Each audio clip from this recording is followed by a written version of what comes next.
Laura Salmon. Era una cálida tarde de jueves, el 31 de mayo de 1984, cuando un granjero hizo un descubrimiento espantoso en su campo cerca de una cantera en Murfreesboro, Tennessee. La policía llegó a la escena y encontró el cuerpo de Laura Salmon, de 18 años de edad. La manera despiadada de la muerte de la joven fue un evento que conmocionó a toda la comunidad. A pesar de que había una gran cantidad de pruebas circunstanciales y una serie de posibles sospechosos, el caso se enfrió. Habían pasado otros 16 años antes de que las muestras de ADN proporcionaran a los investigadores pruebas suficientes para atrapar al asesino. ¿Fue Laura asesinada por una persona al azar o lo hizo alguien por asuntos personales? La ciudad de Murfreesboro, en Tennessee, sirvió una vez como el Capitolio del estado durante 8 años, hasta que ese título fue otorgado a Nashville en 1826. Hoy en día, con una población de 153,000 residentes, sigue siendo la sede del condado de Rutherford y el suburbio más grande de Nashville. Es un pueblo agrícola con algunas de sus principales exportaciones en maíz, algodón y tabaco. Murfreesboro también es conocido por sus instituciones académicas debido a su alto rendimiento, sobre todo la Universidad Estatal de Tennessee Medio. Cuando se trata de delitos, las tasas de delitos violentos de Murfreesboro se ubican por debajo del promedio nacional.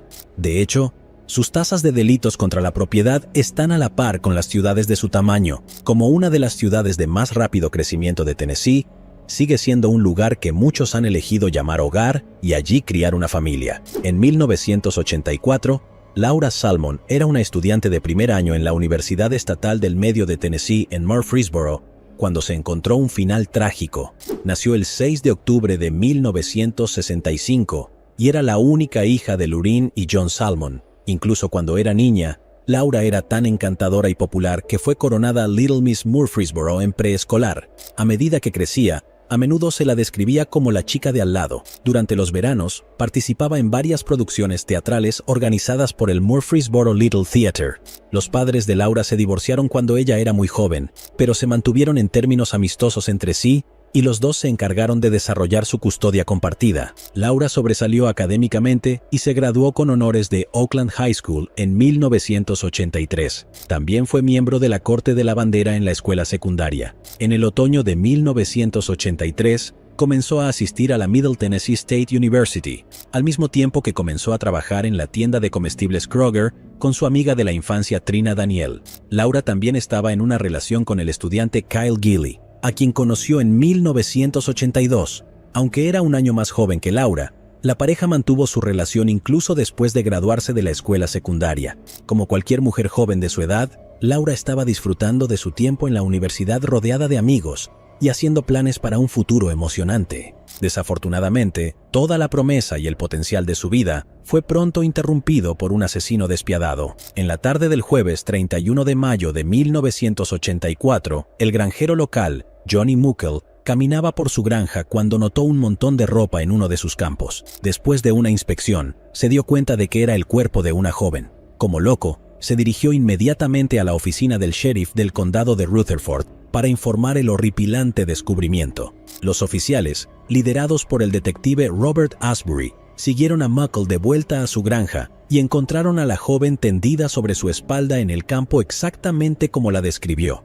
Era obvio para los oficiales que había fallecido. Había sido cubierta por 2 pares de jeans. Uno era un Sergio Valente de una mujer y el otro, los vaqueros de un hombre. Una manga de la única chaqueta de un miembro negro estaba atada alrededor de su cuello. En su mano derecha, ella agarraba un par de calzoncillos que los oficiales adivinaron eran los suyos. La única ropa que llevaba era un sostén picardías. El lado izquierdo de su cabeza mostraba signos visibles de trauma y varias rocas manchadas al azar de sangre estaban esparcidas cerca del cuerpo.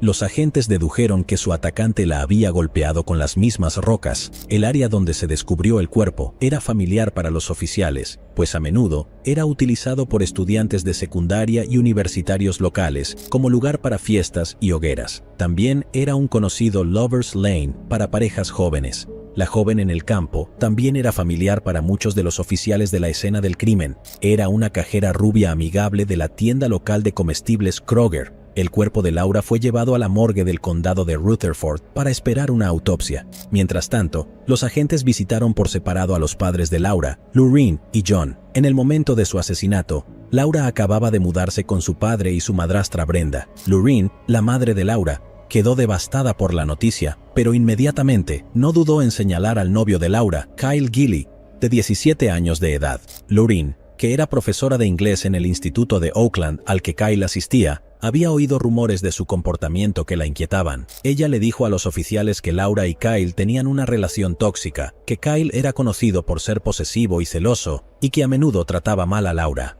Lorraine dijo a los oficiales que nunca aprobó la relación de la pareja y le había dicho a su hija que terminara las cosas con Kyle. Había llegado un punto en el que Laura se había estresado constantemente por su noviazgo. Lorraine y varios miembros de la familia la habían instado a tomar una orden de restricción contra Kyle después de que él comenzara a volverse violento con ella. Lorraine había ido tan lejos como para prohibir a Kyle venir a su casa mientras Laura vivía con ella. Basándose en las preocupaciones de Lorraine, los oficiales estaban empezando a sospechar de Kyle Gilley, pero eso no probaba que él fuera el asesino. Necesitaban averiguar más. Así pues, los oficiales visitaron al padre de Laura, John, y a su esposa Brenda. Tanto John como Brenda dijeron que habían visto a Laura por última vez en la mañana del 31 de mayo de 1984.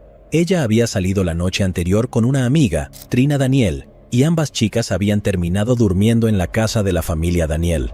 Nada parecía fuera de lo común cuando Laura se preparó y se fue con Trina en la mañana del 31 de mayo para su turno de las 9 en Kroger. Después de estas entrevistas, el novio de Laura, Kyle Gilley, llegó a la oficina del sheriff del condado de Rutherford por la noche. Kyle le dijo a los oficiales que había llamado al padre de Laura para decirle que necesitaba ir a la oficina del sheriff para dar una declaración sobre ella. Habló con el subjefe, Robert Asbury, quien había informado a Kyle del asesinato de Laura. Kyle le dijo a Asbury que vio a Laura por última vez el miércoles 30 de mayo de 1984 en la casa de su abuela. Habían estado juntos desde las 6:30 hasta las 10:30 de la noche. De hecho, habían hecho algunos planes para ir a nadar la tarde siguiente en la casa de su abuela, pero él dijo que ella nunca más apareció. Fue solo después de llamar a su padre que descubrió que algo andaba mal. El funcionario Asbury no tomó una declaración formal de Kyle, ya que era menor de edad y le permitió irse. Mientras los oficiales trabajaban en interrogar a la familia de Laura sobre sus movimientos hasta su muerte, el sargento Ralph Lee Hugh tenía una corazonada. Sabía que Laura trabajaba en Kroger y que nadie había sido capaz de localizar su coche todavía. Estaba de turno la noche que el cuerpo de esta fue descubierto y decidió pasar por la tienda Kroger en Tennessee Boulevard. Su corazonada dio sus frutos, amigos. El 1 de junio de 1984, encontró un Oldsmobile Cutlass Beige de 2 tonos del 1976 en el estacionamiento Kroger. Sí, señor, era el coche de Laura. El auto, junto con las muestras de suelo y las pruebas descubiertas en la escena del crimen, fueron enviados a la Oficina de Investigación de Tennessee para pruebas. Mientras los investigadores esperaban los resultados, trabajaron en construir una cronología de los eventos que llevaron al asesinato de Laura. Visitaron la tienda Kroger para hablar con Trina Daniel, la mejor amiga de Laura. Trina dijo a los oficiales que Laura la había recogido del trabajo a las 11 de la noche del miércoles 30 de mayo de 1984. Luego, fueron a la tarde. Mientras ayudaba a un cliente a hacer la compra, había visto el coche de Laura aparcado en un lugar diferente. Los investigadores interrogaron a Sybil Wade, que era la supervisora de Laura, y Sharon Falk, que había trabajado el turno de la mañana con Laura el día que murió. Ambas mujeres confirmaron que Laura se había ido temprano a nadar a la casa de su abuela. Durante el transcurso de estas entrevistas, surgieron más detalles sobre la problemática relación de Laura y Kyle. Sharon dijo a los investigadores que una vez aconsejó a Laura que buscara ayuda después de notar moretones morados y azules en su rostro. Trina agregó que Laura había confiado en ella el hecho de haber salido con otros hombres mientras estaba en la universidad y le rogó que lo mantuviera en secreto. Laura temía cuál fuese a ser la reacción de Kyle si se enteraba. Esta información añadió una nueva sorpresa y una complicación impactante a la investigación. Aunque Kyle parecía el sospechoso más probable, el hecho de que Laura estuviera saliendo libremente significaba que cualquiera podría ser sospechoso en este momento. El 2 de junio de 1984, el médico forense del estado de Tennessee, el Dr. Charles Harlan, realizó la autopsia de Laura. En su informe determinó que Laura había muerto debido a un golpe contundente en la cabeza, posiblemente causado por una roca pesada. Había recibido un total de 10 golpes en diferentes partes de su cabeza, resultando en un patrón de telaraña de fracturas de cráneo, como el detective de casos sin resolver, Dan Goodwin, explicó en una entrevista de televisión. Su ojo izquierdo también había sido dañado, cosa que el Dr. Harlan determinó que era el resultado de un puñetazo en su cara. El Dr. Harlan también examinó a Laura en busca de signos de agresión. Dedujo que Laura había tenido relaciones íntimas con su pareja hacía 24 a 48 horas antes de su muerte. Se determinó que el acto fue consensual y no forzado, como señaló el fiscal general de distrito en un documental televisado. Curiosamente, la muestra biológica tomada de Laura no coincidió con la muestra encontrada en los vaqueros del luchador masculino de la escena del crimen. La Oficina de Investigación de Tennessee se asoció con la Oficina Federal de Investigación para investigar el coche de Laura. No había huellas digitales en el coche, ni siquiera de Laura. Esto llevó a los investigadores a creer que el asesino había limpiado el vehículo cuidadosamente. Lo que sí encontraron fue un solo pelo desconocido que guardaron para probarlo. A través de análisis microscópicos, la suciedad encontrada en las alfombras dentro del coche y el guardabarros coincidió con el barro en la carretera ubicada cerca de la escena del crimen. El lunes 4 de junio de 1984, Laura fue enterrada en el cementerio Coleman, en Murfreesboro, Tennessee. Al funeral asistieron amigos cercanos y familiares que rindieron homenaje a la joven burbujeante que recordaban. También estuvo presente en el funeral el amigo cercano de Laura de la universidad, Dan Goodwin, quien había estado en el cine con Laura solo 4 días antes de su muerte. Goodwin le prometió a la madre de Laura, Lorraine, que encontraría a su asesino, sin importar cuánto tiempo tomara.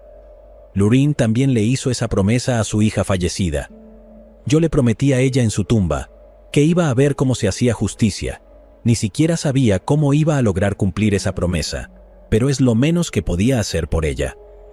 Los investigadores trabajaron a través de las notas que recogieron en el transcurso de varias entrevistas con familiares y amigos de Laura. Para entonces, los investigadores sentían fuertemente que Kyle podría saber más de lo que les estaba diciendo. El 6 de junio de 1984, Kyle, de 17 años de edad, fue convocado a la oficina del sheriff del condado de Rutherford para un interrogatorio. Kyle, siendo menor de edad, fue acompañado por un padrastro durante el interrogatorio. A Kyle le leyeron sus derechos Miranda antes de que los investigadores tomaran una declaración formal de él. Dijo a los investigadores que había conocido a Laura alrededor de las 6:30 de la noche del miércoles 30 de mayo de 1984 en la casa de su abuela. Alrededor de las 9 de la noche, los dos se habían ido en su coche y se dirigieron a la iglesia de Bellwood en Murfreesboro. Kyle explicó que estacionó su auto detrás de la iglesia antes de intimar con Laura. Después, la dejó en casa de su abuela. Kyle le dijo a los investigadores que se fue a trabajar de noche y asumió que Laura había conducido de vuelta a la casa de su padre. Regresó del trabajo alrededor de las 7 de la mañana del 31 de mayo y se fue a dormir. Kyle le dijo a los detectives que no se despertó hasta las 3 o 4 de la tarde. Su declaración fue respaldada por el padrastro de Kyle, quien dijo a los investigadores que había visto a Kyle durmiendo cuando llegó a casa del trabajo alrededor de las 3 de la tarde. El padrastro agregó que la única vez que Kyle salió de casa fue cuando el padre de Laura, John Salmon, le dijo que algo le había sucedido a Laura y que necesitaba ir a la oficina del sheriff. Los investigadores aún sospechaban de Kyle porque era el único con un fuerte motivo, pero hasta ahora la coartada había sido comprobada. Un mes después, en julio de 1984, el agente de TBI Tom Carmouche decidió entrevistar a Kyle de nuevo. Kyle le dijo al agente Carmouche que había estado en Florida hasta el 29 de mayo de 1984. Luego repitió la historia que contó a los investigadores durante su entrevista de junio.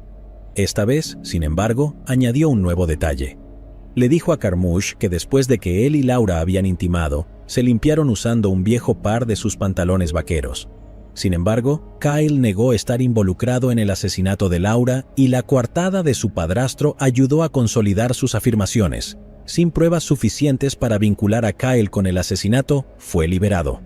Para decepción de la madre de Laura, Lorraine. Pero los investigadores estaban a punto de encontrar otra pista en el caso. Al elaborar una cronología de los movimientos de Laura, los investigadores recibieron una llamada de una mujer en Nashville, Tennessee. La mujer, que quería permanecer en el anonimato, alegó que había sido asaltada por un hombre llamado John Taylor. La mujer afirmó que Taylor había amenazado con que si no se quedaba callada, le haría lo mismo que le había hecho a Laura Salmon.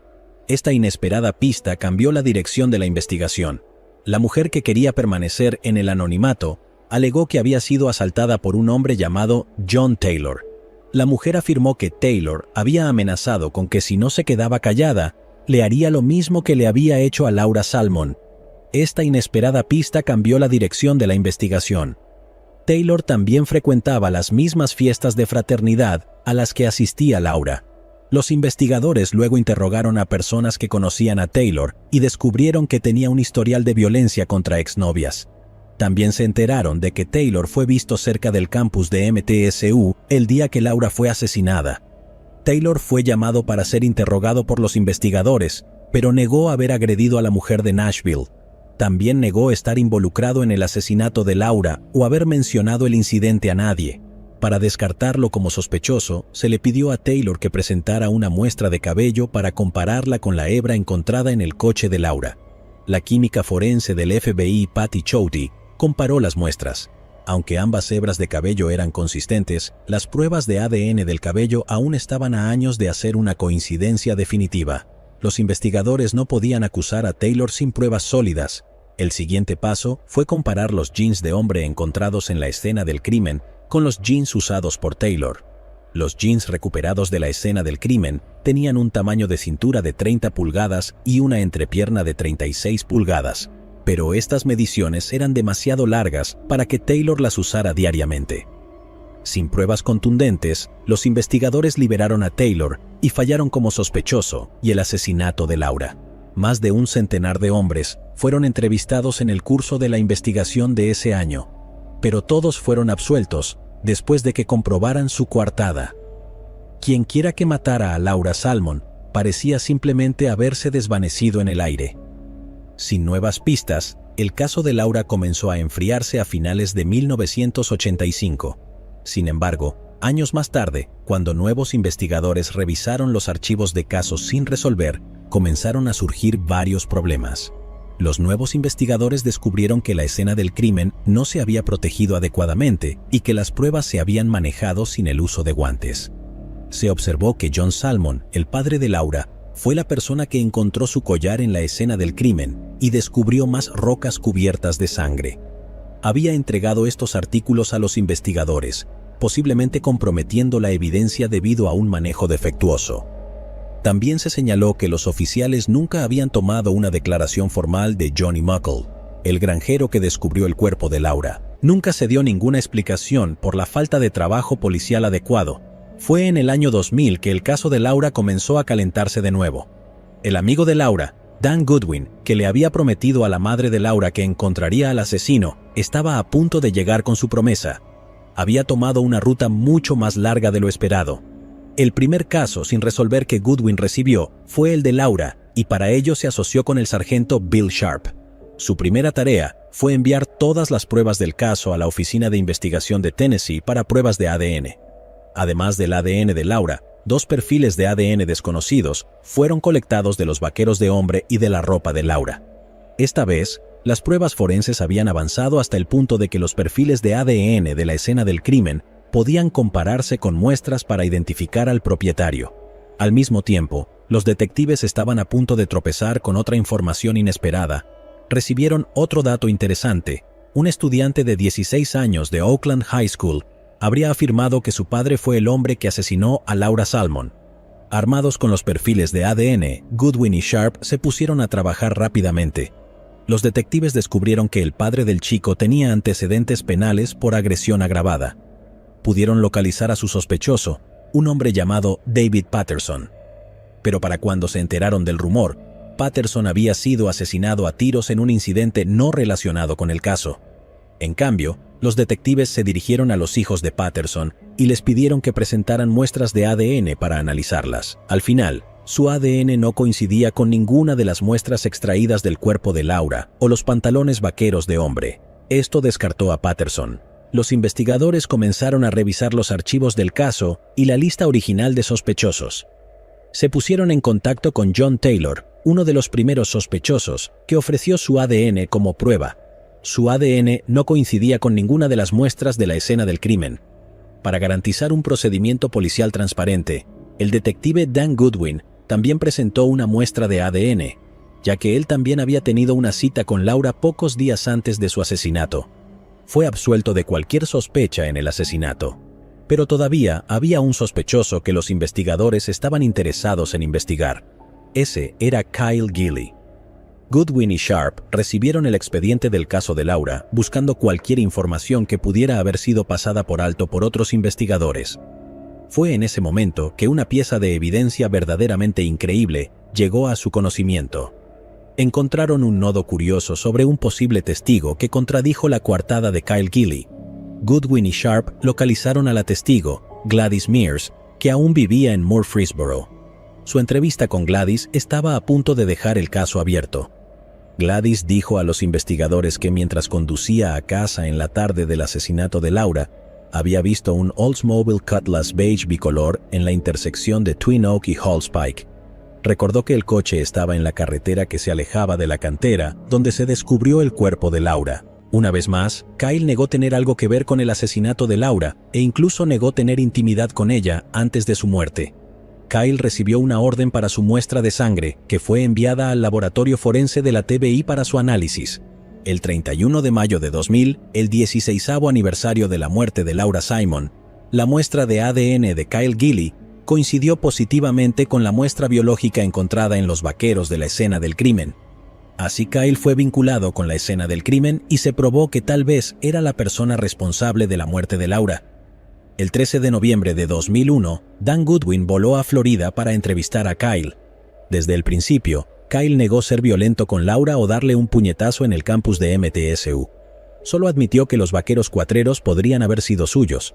Goodwin sabía que Kyle estaba mintiendo sobre todo. Goodwin mismo había visto a Kyle varias veces en el campus con Laura. Fue capaz de grabar todas las negaciones hechas por Kyle durante su entrevista. Cuando Goodwin le dijo a Kyle que tenía un experto que podía testificar que el asesino de Laura había estado usando el mismo par de jeans de luchador, Kyle pidió un abogado, que posteriormente terminó la entrevista. El 14 de noviembre de 2001, Kyle Gilley fue arrestado por el asesinato de Laura Salmon. Debido a que Kyle tenía menos de 18 años en el momento del asesinato de Laura, fue procesado en el tribunal de menores en lugar de un tribunal penal. En 2002 se celebró una audiencia para determinar si su caso debía trasladarse al tribunal de circuito para adultos. El 1 de febrero de 2002, después de varias declaraciones de testigos sobre la relación violenta entre Laura y Kyle, la jueza de menores Donna Scott dictaminó que Kyle sería juzgado como adulto. El 6 de marzo de 2002, un gran jurado acusó a Kyle de cargos de asesinato en primer grado. Tomaría otros 4 años para que el juicio de Kyle comenzara, ya que los abogados de la Fiscalía y la Defensa discutieron de un lado a otro sobre qué testimonio de testigos se debería permitir en la audiencia final. El 26 de julio de 2006, el juicio de Kyle Gilley por el asesinato de Laura Salmon comenzó en la Corte de Apelaciones Penales de Tennessee. Hoy les digo que soy una madre que cumple sus promesas. Les digo por qué. Pensé que era él o sabía que era él, y estaba muy frustrado de que no se lo tomaran en serio. El juicio de Kyle Gilley por el asesinato de Laura Salmon comenzó en la Corte de Apelaciones Penales de Tennessee. Hoy les digo que soy una madre que cumple sus promesas. Les digo por qué. Pensé que era él o sabía que era él, y me sentía muy frustrada de que no se lo tomaran en serio. De acuerdo con la Fiscalía, Kyle probablemente había atacado a Laura en un ataque de rabia y celos cuando intentó poner fin a su relación. La defensa de Kyle, sin embargo, trató de disipar sus teorías al afirmar que otra muestra de ADN masculino desconocido había sido encontrado en la víctima. Su equipo de defensa también destacó la coartada proporcionada por el padrastro, que había visto a Kyle durmiendo en casa la tarde del asesinato de Lord. Esta coartada fue respaldada por el hermanastro de Kyle, Michael Powell, quien dijo que también había visto a Kyle durmiendo en su casa en el momento del asesinato de Laura. Pero cuando Michael fue interrogado por los fiscales, se supo que había escrito una carta a Kyle en prisión. Michael admitió que en la carta le prometió a Kyle que le daría una coartada en el juicio. En septiembre de 2006, Kyle Gilley fue declarado culpable de asesinato en primer grado. Según las leyes estatales de sentencia de 1984, Kyle fue sentenciado a 30 años de prisión. En 2008, Kyle apeló su condena ante la Corte de Apelaciones Penales. Sin embargo, la Corte confirmó su condena original. Tendrá derecho a libertad condicional el 25 de septiembre de 2042. Tomó más de 20 años para que la familia de Laura Salmon pudiese ver la justicia servida en su nombre. Cuando le programen a Kyle Gilley su primera audiencia de libertad condicional en septiembre de 2042. Tendré 83 años de edad, pero si estoy vivo, y si mi compañero Bill Sharp está vivo, estaré allí para testificar contra su liberación. Se necesitó de un trabajo de investigación inteligente y los avances tecnológicos para reconstruir el rompecabezas que había plagado a los investigadores del condado de Rutherford durante décadas. El caso de hoy también destaca la realidad de la violencia que se puede sufrir con una pareja íntima y pone en relieve las señales que todos debemos tener en cuenta con respecto a las personas más cercanas a nosotros. Pero las preguntas siguen siendo: ¿cómo los investigadores iniciales no vieron a través de las mentiras de Kyle Gilley? ¿Por qué ignoraron una declaración de un testigo que contradijo la coartada de Kyle en 1984? Ronald Popo. El 26 de mayo de 2012, justo después de las 2 de la tarde, el oficial de policía de Miami, José Ramírez, respondió a un llamado sobre un ataque a lo largo de la calzada MacArthur en Miami, Florida. A su llegada, se encontró con una escena espantosa. 2 hombres se vieron envueltos en una sangrienta lucha en el pavimento. El oficial intentó intervenir, pero el atacante, Rudy Eugene, de 31 años de edad, no cedió, de modo que el oficial se vio obligado a disparar contra Eugene para salvar la vida de Ronald Popo, de 65 años de edad. El ataque llegó a los titulares internacionales y Eugene se hizo conocido como Miami Zombie y Causeway Cannibal. Pero la pregunta sin duda era: ¿qué causó que Eugene actuara tan brutalmente? ¿Qué había hecho Ronald Popo para provocar tal ataque? Miami es la segunda ciudad más poblada del estado de Florida, con una población de 442,000 personas en 2020. También es la sede del condado de Miami-Dade. Miami es conocida por sus kilómetros de playas doradas, su deslumbrante vida nocturna y su diversidad cultural. Es reconocida cariñosamente como la puerta de entrada a América Latina, ya que el 70% de su población es hispana. Miami ofrece a los turistas un verdadero sabor de aventura si alguien planifica disfrutar de unas vacaciones relajantes en la playa o si desea presenciar una atmósfera optimista parecida a un carnaval. Sin embargo, Miami todavía posee una de las tasas de delincuencia más altas de todos los Estados Unidos. En 2012, se hizo conocida por un crimen bastante salvaje. Todo empezó el sábado 26 de mayo de 2012. Era fin de semana y se conmemoraba el Día de los Caídos, cuando el Departamento de Policía de Miami recibió una llamada angustiante de un ciclista llamado Larry Vega justo después de las 2 de la tarde.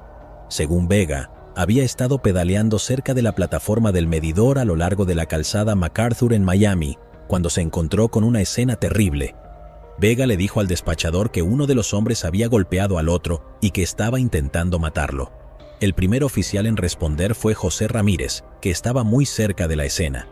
Mientras Ramírez se acercaba al pequeño grupo de espectadores, vio por sí mismo el alcance del ataque. Retrocedió en estado de shock y sacó su pistola de servicio. Llamó al atacante y le gritó para que dejara de hacer lo que estaba haciendo. El hombre se volteó y gruñó en dirección hacia el oficial Ramírez y a los espectadores, con lo que parecía ser carne colgando de su boca.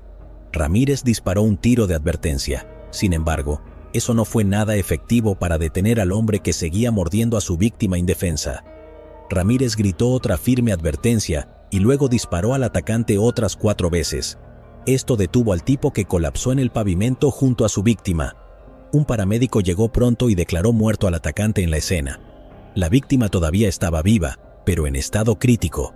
Fue llevado de urgencia al Jackson Memorial Hospital para recibir atención inmediata. El difunto atacante fue transportado a la morgue de la ciudad, a medida que más agentes de policía se unieron al oficial Ramírez y trataron de reunir las piezas del desconcertante incidente.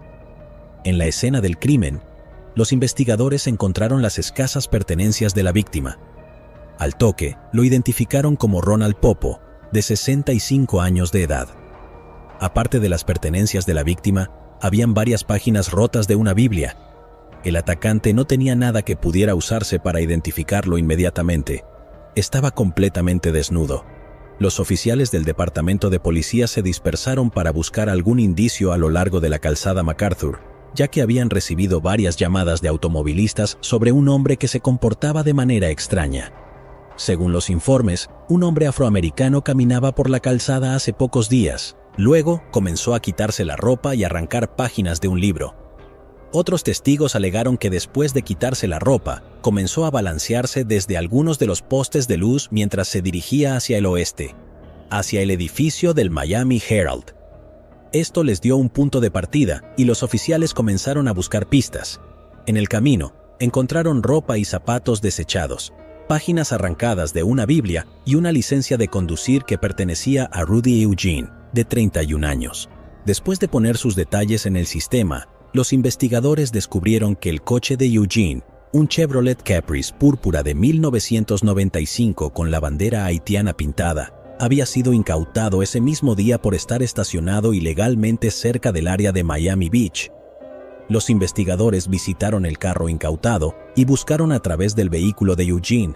Dentro, encontraron 5 botellas de agua vacías y una segunda Biblia. Los investigadores se dividieron en 3 equipos separados para averiguar más sobre lo que había llevado al ataque y si había alguna conexión entre Popo y Eugene. Un equipo se dirigió al Jackson Memorial Hospital para averiguar sobre Popo. Un segundo equipo empezó a compilar imágenes de vigilancia de la zona que podrían revelar lo que provocó ese violento ataque. Y un tercer equipo fue a averiguar más sobre el atacante, Eugene. En el hospital, a los investigadores se les dijo que Popo había sufrido graves daños en la cara. Alrededor del 80% de su rostro había sido mordido durante el ataque. A Popo le faltaban las 2 cejas, la nariz, partes de las mejillas y la frente. También había perdido su ojo izquierdo que había sido arrancado por Eugene y su ojo derecho había sido severamente dañado, haciendo que quedara completamente ciego. Mientras los cirujanos trabajaban para salvar al hombre, los investigadores estuvieron analizando sus antecedentes para encontrar un vínculo entre él y Eugene. Posteriormente, pudieron hacer contacto con su familia, que se distanció de él. Según los informes, la hija de Popo, de 44 años de edad, Janice Popo Di Bello, se sorprendió cuando su familia fue contactada por la policía y escuchó que su padre Ronald había sido atacado tan brutalmente. Habían asumido que él había muerto después de desaparecer sin dejar rastro décadas antes. Ronald Edward Popo nació el 17 de mayo de 1947 y creció en Brooklyn, Nueva York. Asistió a la prestigiosa escuela secundaria en Manhattan y fue considerado un estudiante bastante inteligente. En la escuela, fue miembro del Club Latino y trabajó junto al consejero escolar en la oficina de orientación. Después de graduarse de la escuela secundaria, Popo se matriculó en la Universidad de la Ciudad de Nueva York. Sin embargo, se retiró en 1966. Después de mucho trabajo duro, los investigadores se enteraron de que había estado casado y tenía una hija. La familia de Ronald parecía ser tan privada como él y no dio ninguna alarma cuando desapareció. Su hermana, Antoinette Popo, dijo a los medios de comunicación que trataron de encontrarlo, pero después de varios intentos fallidos, asumieron que se había quitado la vida. Lo que pasó en los siguientes 10 años siguió siendo un misterio, pero los registros del hospital mostraron que Popo había registrado en las oficinas del Ejército de Salvación en Nueva York como su domicilio en 1976, después de que fuera tratado por una herida de bala. Popo también tuvo varios roces con la ley por allanamiento, intoxicación pública y dormir en lugares públicos. Los investigadores se enteraron de que la familia de Popo no había oído de él en más de 40 años y asumieron que tal vez había terminado con su propia vida. Haberse enterado de esto no fue de gran ayuda para el equipo de investigación. En cambio, colocaron su atención en las pruebas que recogieron y en la familia de Eugene, con la esperanza de que este nuevo ángulo revelara más detalles sobre él. A medida que la noticia del ataque comenzó a difundirse a través de los medios, los investigadores visitaron a la familia de Eugene 2 días después de su muerte para averiguar más sobre el hombre.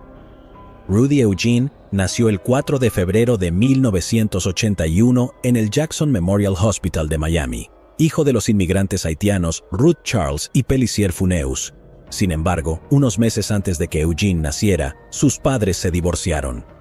En 1985, Ruth conoció a Melimon Charles y se casó con él. La pareja tenía 2 hijos más, llamados Thompson y Markinson. Eugene tenía talento para dibujar, jugaba al fútbol y siempre asistía a la iglesia. Pero en la escuela secundaria, las cosas habían tomado un giro equivocado. Eugene descubrió que Melimon no era su padre biológico. También había descubierto que su verdadero padre, Pelissier, había muerto años antes. Inicialmente, Eugene estaba enojado, pero pronto perdonó a sus padres. Sin embargo, el cambio no duraría mucho. A la edad de 16 años, Eugene ya había sido acusado y arrestado por agresión. En el año 2000, después de graduarse de North Miami High School, Eugene se convirtió en un vagabundo sin tener trabajo fijo.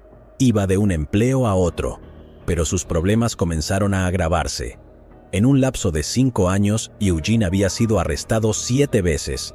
Sus cargos iban desde allanamiento hasta posesión y tráfico de marihuana. En 2004, las cosas tomaron otro giro desagradable. Eugene tuvo una violenta discusión con su madre Ruth. La policía fue llamada para detener la pelea y fue electrocutado 3 veces por la policía antes de que fuera sometido.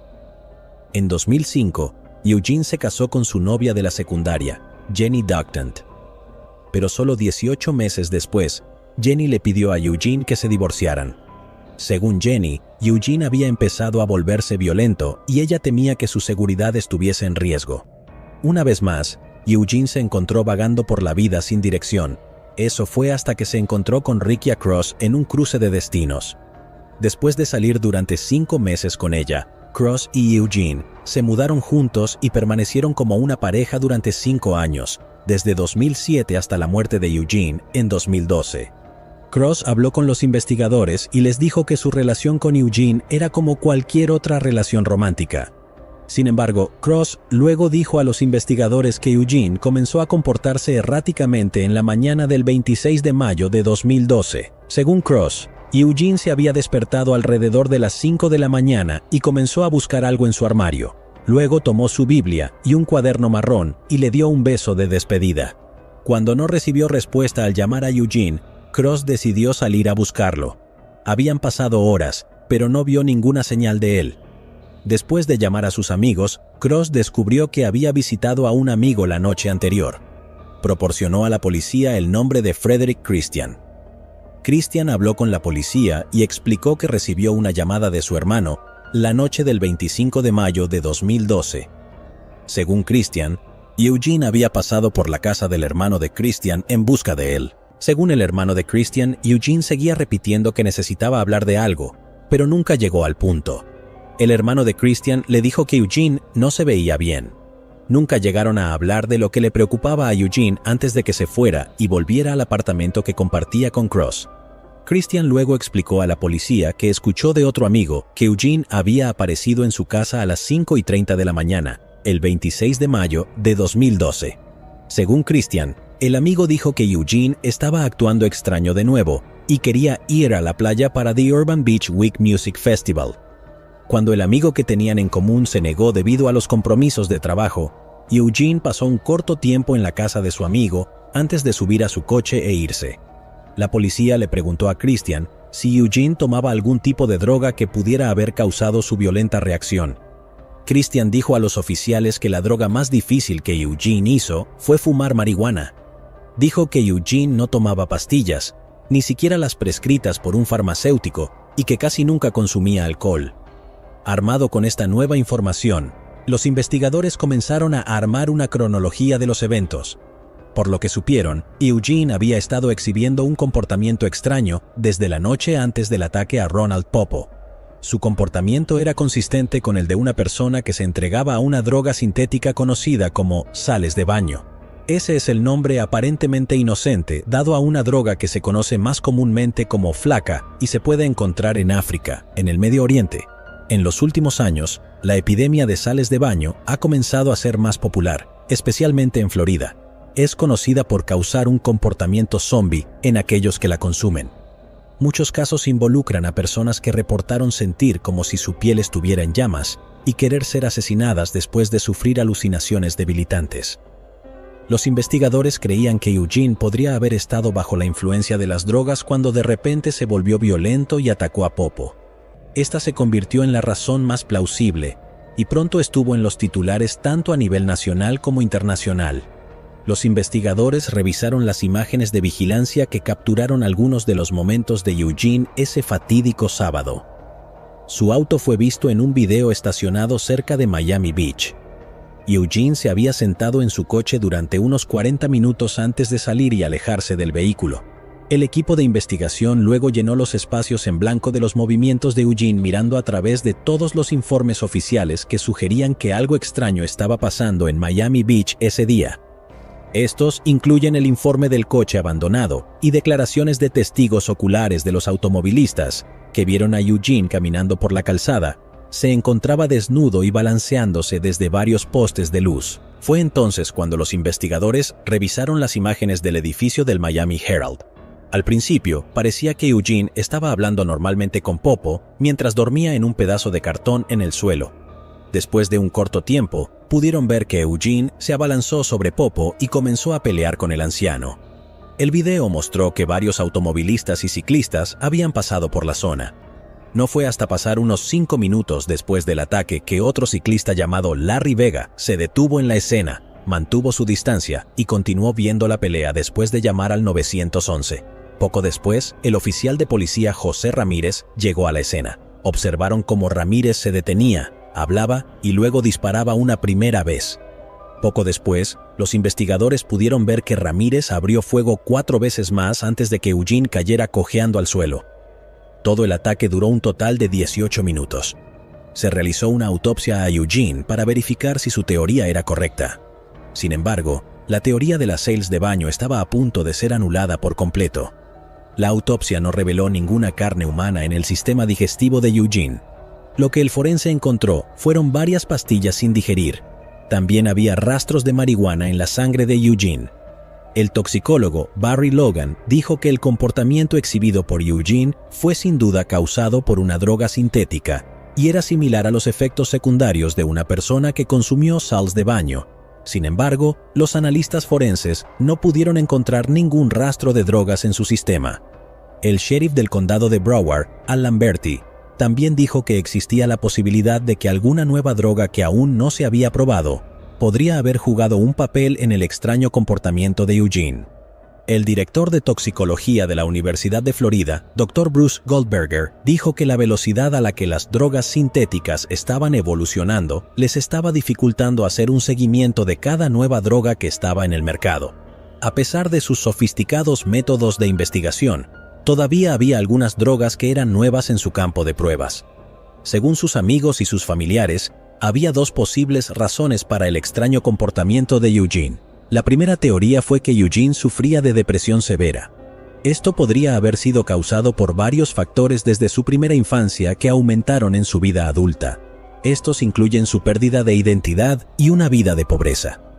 Recurrió a la marihuana y al crimen como sus mecanismos de afrontamiento y se relacionó con otras personas para descubrir quién era realmente. Sus amigos creían que su mente errante lo llevó a tener un colapso mental. La otra teoría fue iniciada por chismes dentro de la comunidad haitiana de Miami. Viniendo de un entorno haitiano, muchos creían que Eugene había sido poseído por un espíritu maligno que se alimentaba de su creciente ira.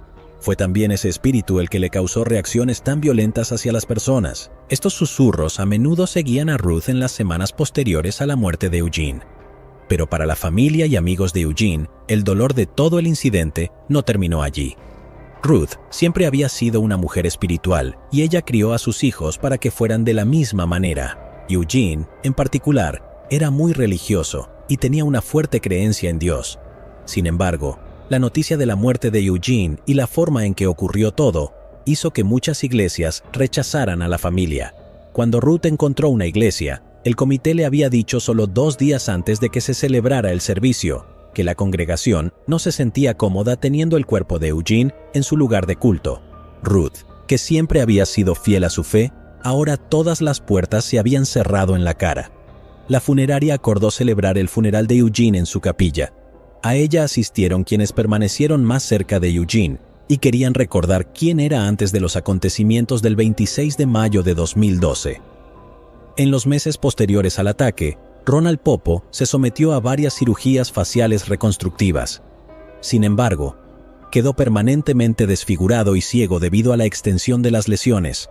La historia de la supervivencia de Popo, a pesar del ataque, removió las fibras del corazón del público. Se creó un fondo y se recaudaron más de $100,000 para pagar sus gastos médicos. En los meses siguientes, Popo recuperó su salud. Ganó alrededor de 50 libras y aprendió a vestirse, alimentarse, ducharse y afeitarse de nuevo. También se le permitió permanecer en el centro médico indefinidamente para que pudiera ser atendido adecuadamente por el personal médico. Estamos aquí hoy para hablar sobre el señor Ronald Popo, con quien todos se han familiarizado en las últimas semanas. Me complace decir que el señor Popo está muy bien hoy. Acabo de salir de su habitación. Tenemos su permiso para hablar con ustedes sobre su condición médica. Está encantado de informar a todos que se siente bien. Está comiendo, está caminando con terapia física, está hablando con nosotros, ya ha recibido bastantes cirugías por parte del Dr. Crisira, quien está aquí a mi derecha y todavía queda un poco más por hacer. Pero es en realidad. Antes de salir de la habitación hoy, me preguntó si yo estaría viendo el partido esta noche y me dijo, ¡a calentar! Popo también era muy talentoso para tocar la guitarra y desde entonces había aprendido a tocar el instrumento en su tiempo libre. En un video, agradeció a la comunidad y a la policía por ayudar a salvar su vida. Solo quiero dar las gracias por contribuir y ayudar. La gente en mi situación necesita ayuda, y estoy seguro de que hay otras personas que también están atravesando la misma situación. Agradezco el esfuerzo de la gente en la comunidad, que siempre estaré agradecido por eso. En julio de 2012, Popo habló con la policía y les relató lo que sucedió ese sábado por la tarde. Durante un tiempo muy corto, pensé que era un buen tipo, pero se volvió loco. Aparentemente no tuvo un buen día en la playa e iba a regresar. Y supongo que eso lo frustró. Se desquitó conmigo o algo así. No lo sé. Me rompió la cara contra la acera. Mi cara está doblada y destrozada. Me arrancaba los ojos. Me estaba estrangulando con maniobras de lucha libre. Al mismo tiempo, me sacaba los ojos. Me estaba estrangulando en casas de lucha. Después de intentar estrangular a Popo de varias maneras, Eugene agarró su cabeza y la golpeó en el pavimento repetidamente. Sin embargo, los investigadores tenían curiosidad por saber si Popo había conocido a Eugene. Según Popo, Eugene y él se conocieron brevemente durante un proyecto de alimentación comunitaria para personas sin hogar, pero no tuvieron otra interacción además de esa. Popo dijo que parecía bastante amigable ese día también.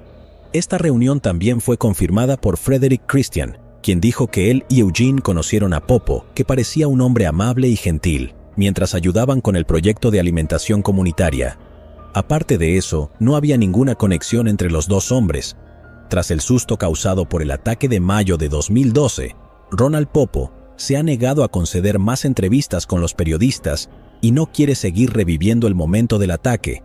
No ha habido noticias sobre Popo desde su entrevista en 2012. Su último paradero conocido se encontraba en el centro médico del Jackson Memorial Hospital. Si Popo se había vuelto a conectar con su familia sigue siendo incierto. En cuanto a la familia y los amigos de Rudy Eugene, todavía se están recuperando de la conmoción de lo que sucedió en esa fatídica tarde del sábado.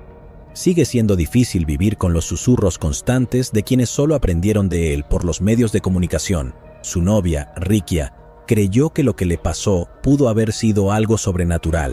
Se le hizo algo. Sabía que desde ese día, porque nunca habría hecho algo así. Quiero decir, siento pena por Ronald Popo.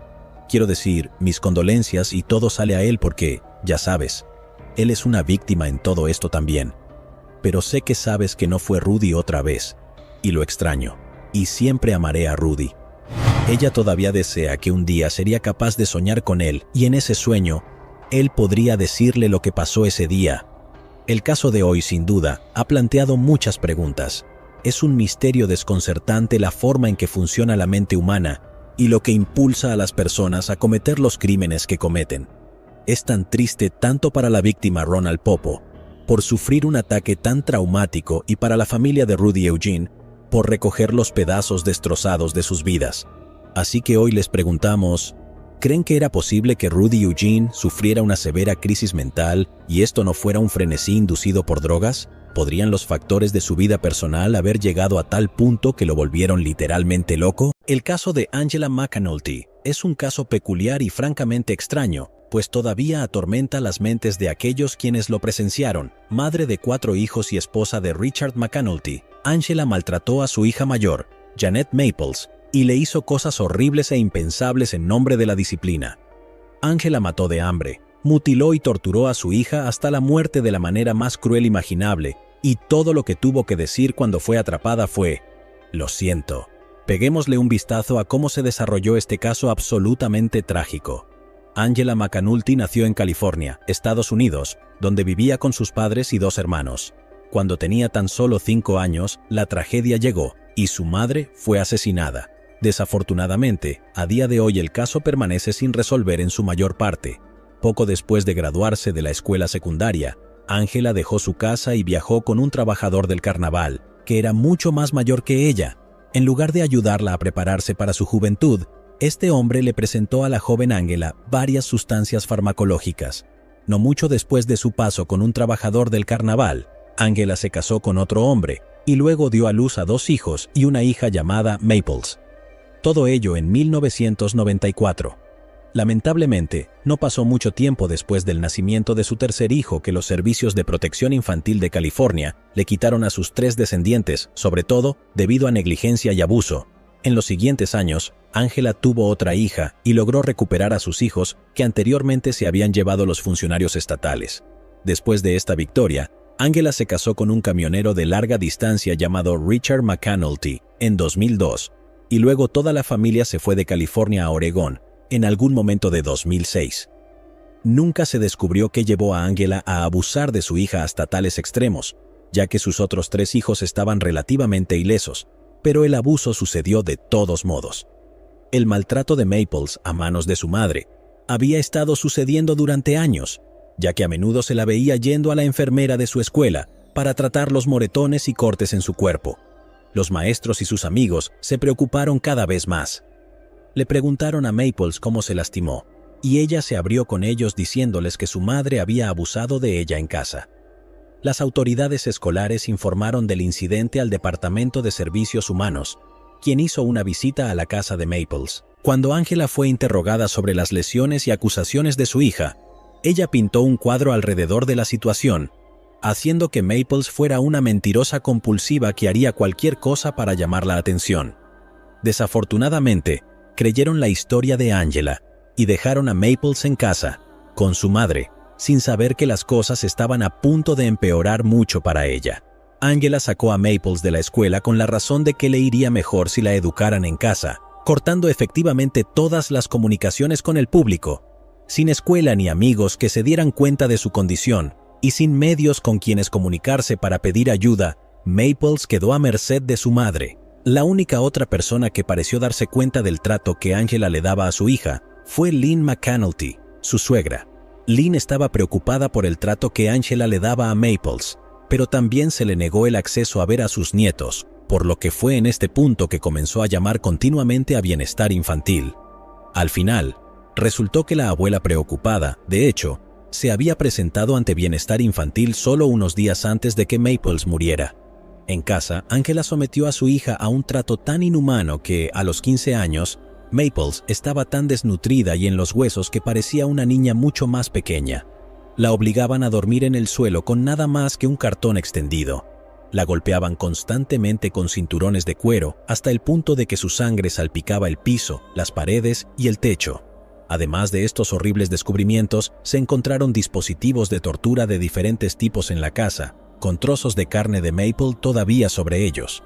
Según los investigadores, Angela llevaba a Maples a lo que los fiscales describieron como la sala de tortura, donde ella emitiría un pitido y torturaba a su hija hasta extremos inimaginables. Mientras hacía esto, Angela encendía la aspiradora en un intento por amortiguar los sonidos de los gritos de Maples, para que los otros niños y vecinos no los oyeran. A veces, ataba a Maples durante días seguidos, y otras veces recolectaba heces de perro y procedía a frotarlas por toda la cara y la boca de Maples. Cuando Maples fue examinada, los oficiales descubrieron que Angela mató de hambre a su hija y la dejó deshidratada hasta el punto en que Maples tuvo que recurrir a beber agua del inodoro. Los labios de la adolescente estaban desgarrados y su boca pulverizada por haber sido golpeada continuamente, sin una curación adecuada. Su rostro quedó desfigurado por haber sido golpeada repetidamente con objetos metálicos punzantes. El 9 de diciembre de 2009, los bomberos respondieron a una llamada al 911 de Angela McAnulty, quien informó que su hija había dejado de respirar repentinamente. Los bomberos fueron los primeros en llegar a la escena e informaron haber visto a Maples acostada boca arriba, sin camisa, en una habitación oscura. Mientras intentaba verificar sus signos vitales y posibilidades de resucitarla, los socorristas encontraron su cabeza con vendas sucias y notaron una herida en su cadera. La lesión en la cadera supuestamente causó que muchas cejas se levantaran, pues parecía haber sido arrancada, ya que podían ver el hueso. Los funcionarios describieron su apariencia como la de una víctima de un campo de concentración, y debido a su pequeña estatura, no creyeron cuando su madre les dijo que Maples tenía 15 años. Tenía cortes, el cabello maloliente, incisiones por encima de sus ojos, y era tan delgada que se podían ver los huesos de su cuerpo. Momentos después, llegaron los paramédicos y descubrieron que Maples no tenía pulso. Intentaron hacer RCP exhaustivamente y procedieron a colocarle un tubo en la garganta, tratando de bombear aire a sus pulmones. Por supuesto, todo fue en vano. Los informes de los bomberos en la escena dijeron que Angela McAnulty estaba un poco agitada al principio, después de lo cual de repente se quedó callada e incluso se rió a carcajadas un par de veces. Angela les dijo a los paramédicos que su hija simplemente se cayó y que estaba bien antes de caer. En ese momento, el esposo de Angela, Richard McAnulty, también estaba en la escena, pero no dijo ni una palabra. Maples fue llevada al hospital en una ambulancia y allí, la doctora Elizabeth Hilton examinó su cuerpo y no encontró signos de vida. Por desgracia, declaró muerta a la joven a las 8:42 de la noche. Después de examinar el cuerpo de Maples, la médico descubrió infinitas lesiones visibles en todo su cuerpo, así como dientes frontales rotos que parecían haber sido destrozados. Alarmada, la doctora Hilton se reunió con la familia de McAnulty y les preguntó sobre el historial médico de Maples. Angela respondió que su hija no tenía problemas médicos previos y afirmó que era una niña joven y saludable. Angela continuó agregando que Maples había estado comiendo, pero simplemente se puso muy flaca recientemente, por razones desconocidas. Todos pudieron ver más allá de las mediocres excusas dadas por la eventual muerte de su hija, y en una búsqueda en la residencia McAnulty, se encontraron todas las pruebas que la policía necesitaba para arrestar a Angela y Richard McAnulty. Ambos fueron interrogados, y Angela negó tener algo que ver en relación con las lesiones de su hija y su posterior muerte. El detective del condado del sheriff de Lane, Aaron Hoberg, la interrogó sobre cómo su hija había sufrido las lesiones, a lo que ella inicialmente respondió, «No lo sé». El detective insistió en preguntarle sobre los cinturones y dispositivos de tortura que encontraron en la casa de la familia. Para este punto, sucumbió ante la presión, y Angela simplemente respondió diciendo que su esposo estaba a cargo de la disciplina y que él fue quien golpeó a Maples.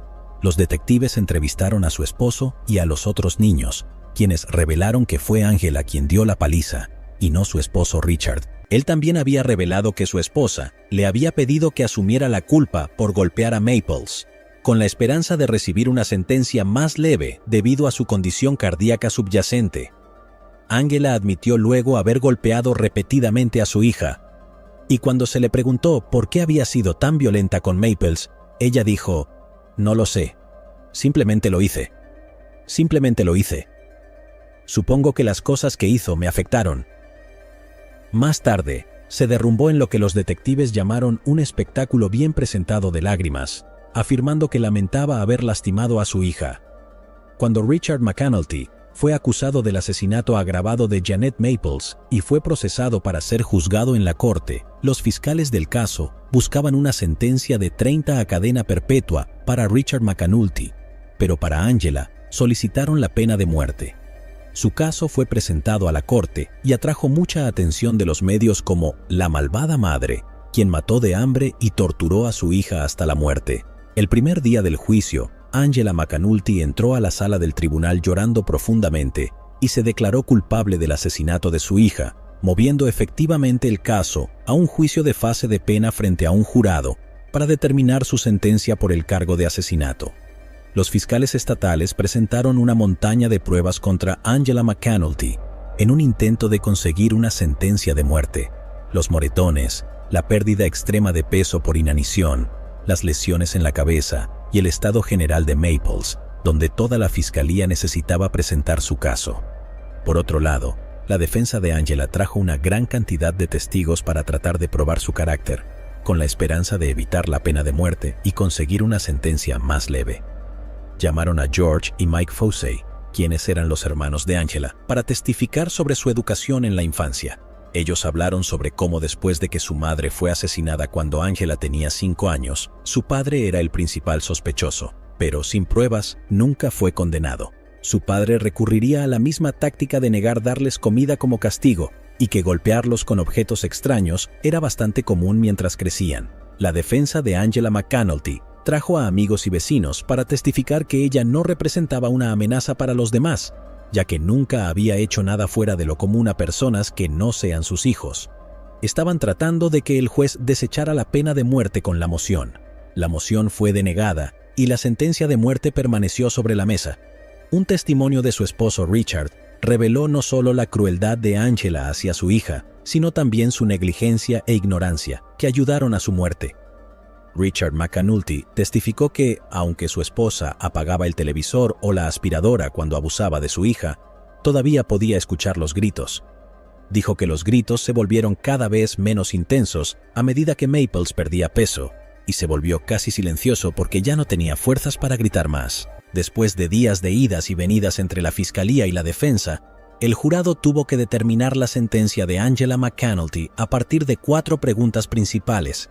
La primera fue si las acciones de Angela que llevaron a la muerte de su hija fueron hechas deliberadamente y con intención premeditada. La segunda fue si las acciones de Angela hacia su hija fueron una causa o prueba de provocación por parte de Maples o cualquier otra influencia externa. La tercera es si existía la posibilidad de que Angela representara un peligro para su familia, y otros si se le permitía vivir sus días en una prisión de máxima seguridad. La cuarta y última fue simplemente si merecía la pena de muerte.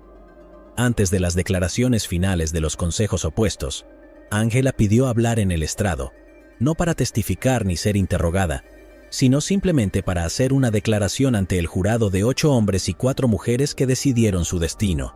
Se disculpó ampliamente ante el jurado, el juez y el detective del caso. Reconocieron que lo que hizo estuvo mal. Ella dijo: «Lamento mucho haber lastimado a mi hija de muy mala manera.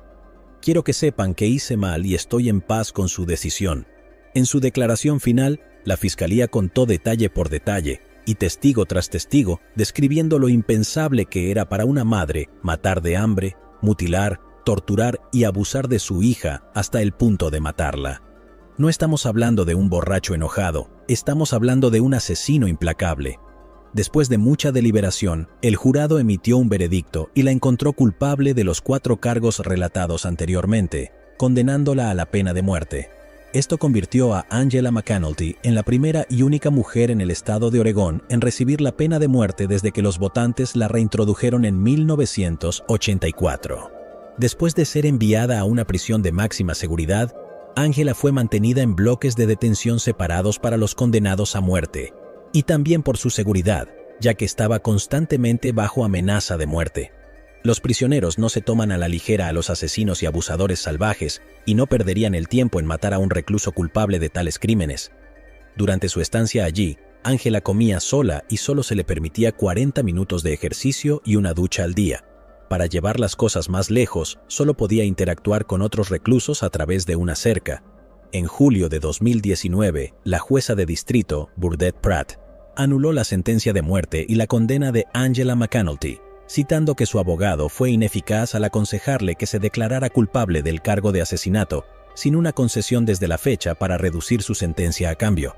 También afirmó que sus abogados fueron ineficaces al demostrar que McAnulty no representaba un peligro futuro para la sociedad, que habría reducido su sentencia de la pena de muerte a cadena perpetua. Añadió que eran incompetentes y no pudieron probar que, obviamente, el trauma de su infancia jugó un papel importante en su comportamiento psicológico actual hacia su propia hija. La oficina del fiscal del estado apeló el fallo, afirmando que hizo su parte para garantizar un juicio justo para McAnulty y estaba cerca de ganar. Pero justo cuando el proceso de apelación estaba en curso, la gobernadora del estado de Oregón, Kate Brown, promulgó la SB 2013, que redujo en gran medida la capacidad del estado para dictar sentencias de muerte.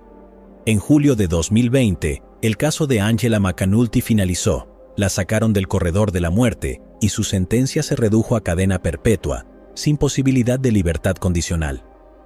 Con Angela ahora fuera del corredor de la muerte, el número total de mujeres condenadas a muerte en los Estados Unidos es actualmente de 52. La última en ser ejecutada fue Kelly Gissendaner, quien fue ejecutada mediante inyección letal en 2015. Richard McAnulty también fue declarado culpable de cargo de asesinato y recibió cadena perpetua con posibilidad de libertad condicional después de 25 años. Sin embargo, no apeló su sentencia, aceptándose con gracia. El 28 de agosto de 2014, Timothy Ray Jones Jr., de 32 años de edad, cometió un acto inimaginable. En su casa móvil familiar en South Lake Drive, Nueva Jersey, Timothy le quitó la vida a sus 5 hijos, en edades de 1 a 8 años. ¿Qué podría haber llevado a este padre a matar a sus propios niños? Red Bank es un barrio en el condado de Monmouth, dentro del estado de Nueva Jersey, Estados Unidos. El río Navesink, el medio tradicional de transporte de la región hacia el océano y otros puertos, atraviesa la comunidad, la cual fue incorporada en 1908. Red Bank es una ciudad dormitorio para New York City y se encuentra en el área metropolitana de Nueva York. El municipio tiene una población de 12.936 habitantes, según el Censo de Estados Unidos de 2020. Fue en este barrio donde 5 niños pequeños encontraron su fin de la manera más horrorosa en agosto de 2014. Timothy Jones Jr. nació en 1981, hijo de Timothy Jones y Cindy Jones, quien tenía 16 años en el momento de su embarazo.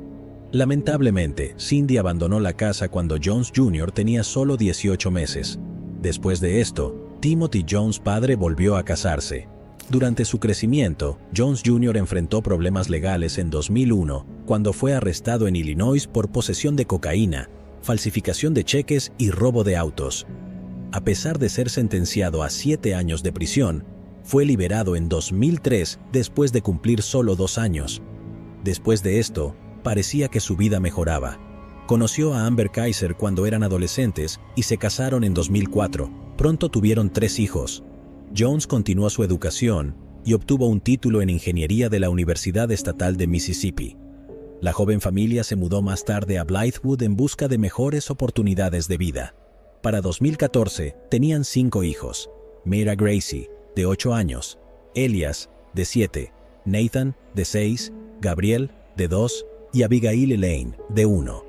A medida que pasaba el tiempo, su matrimonio comenzó a deteriorarse y el comportamiento de Jones cambió drásticamente, recurriendo al consumo de alcohol, tabaco y marihuana sintética. A pesar de estos desafíos, Amber dio a luz a su última hija, Abigail Elaine. Sin embargo, Jones tenía dudas sobre si él era el padre de la niña. Debido a esto y otros problemas en su matrimonio, Jones y Amber se divorciaron en 2013. Después del divorcio, Jones obtuvo la custodia de los niños. En palabras de su ex, Tim y yo tuvimos muchos momentos buenos, pero llega un punto en el que las cosas son volátiles y tomas la decisión de separarte de esa persona para proteger a tus hijos pequeños, porque les está afectando, y tomas la difícil decisión de separarte de esa persona, pero es difícil distanciarte de tal persona porque es todo lo que has conocido. Todo lo que conocía desde mi adolescencia era Tim. Se esperaba que Jones fuera un padre ejemplar y diera todo para proteger a sus hijos, pero ¿quién podría haber predicho el horror que vendría más adelante? El jueves 28 de agosto de 2014, Jones recogió a sus 3 hijos mayores de la escuela y a los 2 más pequeños de su niñera. Bien amigos, literalmente desaparecieron al día siguiente. Jones y los niños estuvieron ausentes durante varios días, lo que llevó a su familia a contactar a la policía después de que no pudieran comunicarse con él durante varios días. A las 9:36 de la mañana del día siguiente, la niñera, Elke, intentó comunicarse con Jones por teléfono, pero no recibió respuesta. Sin inmutarse, Elke decidió enviarle un mensaje de texto a las 9:38 preguntando si podía dejar a los niños más pequeños en la guardería. Jones respondió: «No te preocupes por eso esta mañana. Te veré la próxima semana». Todo ello, asegurándole que los niños regresarían el martes, después del Día de los Caídos. Mientras tanto, la abuela de Jones, Roberta Thornsberry, intentó desesperadamente comunicarse con él desde Mississippi, pero él rechazó todas sus llamadas. El 30 de agosto, Thornsberry estaba cada vez más preocupada y envió una serie de mensajes de texto a Jones durante todo el día, cuestionando su falta de respuesta a las 5:13 de la tarde. A las 4:54, Elke recordó amablemente a Jones que trajera pañales al dejar a Gabriel y Abigail Elaine. El 1 de septiembre, a las 6:15 de la tarde, hizo una llamada a Elke revelando sus intenciones de irse de Carolina del Sur con los niños y comenzar de nuevo. Le pidió a Elke que limpiara su casa móvil y le ofreció lo que quisiera de las cosas que dejó atrás. A las 7 de la noche, Amber llamó, pero Jones no respondió. Estas fueron sus palabras: «Tim, no estoy llamando para discutir ni nada. En las últimas 2 o 3 llamadas, has estado como que muy irritable. Dices que estás muy frustrado o lo que sea. Solo estaba preocupada por ti, así que, por favor, llama. No estoy intentando discutir ni nada». Su familia se puso en contacto con la policía, ya que nadie podía comunicarse con él. Se emitió una alerta nacional en busca de Jones, indicando que estaba desaparecido y que viajaba con sus 5 hijos. Sin embargo, no fue hasta el 6 de septiembre que recibieron noticias sobre su paradero. El 6 de septiembre de 2014, una parada rutinaria de seguridad vial en el condado de Smith, Mississippi, llevó a un descubrimiento impactante. Tim Jones Jr. fue detenido alrededor de las 7 de la noche. El oficial de la oficina del sheriff, Marty Patterson, quien llegó a la escena alrededor de las 8 de la noche, notó que Jones mostraba signos de intoxicación. Mientras se acercaba a su automóvil, un olor fétido y manchas blanqueadas a lo largo del tablero llamaron la atención de Patterson. Al verificar la identificación y la placa de Jones, se reveló una alarma de la base de datos nacional de información criminal del FBI, que indicaba que se suponía que Jones viajaba desde Lexington con sus 5 hijos. Patterson se puso en contacto de inmediato con el departamento del sheriff del condado de Lexington. «Le informamos sobre sus derechos, ¿es correcto?» «Sí, señor». «De acuerdo. ¿Puede decir su nombre?» Tim Jones. Cuando le preguntaron sobre sus hijos, inicialmente, Jones negó tener alguno, pero cuando se le presionó más, afirmó tener solo 3 hijos en Carolina del Sur. Los investigadores del condado de Smith se pusieron en contacto de inmediato con el padre de Jones, Tim Jones Sr., quien luego informó a la abuela de Jones, Roberta Thornsberry, y a Amber, la ex esposa de Jones. El 8 de septiembre de 2014, agentes investigadores del departamento del sheriff del condado de Lexington llegaron a Mississippi para profundizar en el caso. 2 días después, el 9 de septiembre, Jones aceptó guiar a los investigadores hacia los cuerpos de sus hijos. El descubrimiento se produjo el 10 de septiembre, cuando se recuperaron los cuerpos de Mera Gracie, Elias, Nathan, Gabriel y Abigail Elaine. Las pruebas recopiladas del escalade de Jones el 11 de septiembre fueron perturbadoras y aterradoras. Entre los elementos registrados se encontraban fotos familiares, ropa, dibujos hechos por los niños, cartas escritas para su madre, Biblias, el diploma de Tim Jones de la Universidad Estatal de Mississippi y su pasaporte. También se encontraron notas escritas a mano por Timothy Jones que contenían una lista de tareas perturbadoras como derretir cuerpos, convertir huesos en polvo o en pequeñas piezas y luego quemarlos. La lista también contenía objetos necesarios para estos horribles actos como provisiones para acampar, gas y ácido. Parecía increíble que este padre hubiera planeado meticulosamente acabar y deshacerse de los cuerpos de sus 5 hijos. El 13 de septiembre de 2014, Jones fue ingresado en la institución correccional de Kirkland, donde fue puesto en confinamiento solitario lejos de la población general. Pero, ¿qué sucedió en ese fatídico día? ¿Por qué Jones mató a los niños y qué lo llevó a ocultar sus cuerpos? La confesión de Jones y la investigación policial los llevaron a la oscura verdad de lo que hizo durante la semana en la que desapareció con sus hijos. La tarde del jueves 28 de agosto de 2014, Tim Jones recogió a sus 3 niños mayores de la escuela y a los 2 más pequeños de la niñera. Nadie sabía que el día aparentemente normal tomaría un giro de pesadilla. Antes de las 7 de la tarde, una tormenta de ira se desató en la casa móvil de la familia. Jones confrontó a su hijo de 6 años, Nathan, por los enchufes de corriente dañados. Lo golpeó y sometió al niño a un duro tormento físico. A las 7:10 de la tarde hubo una llamada telefónica de su esposa separada, Amber.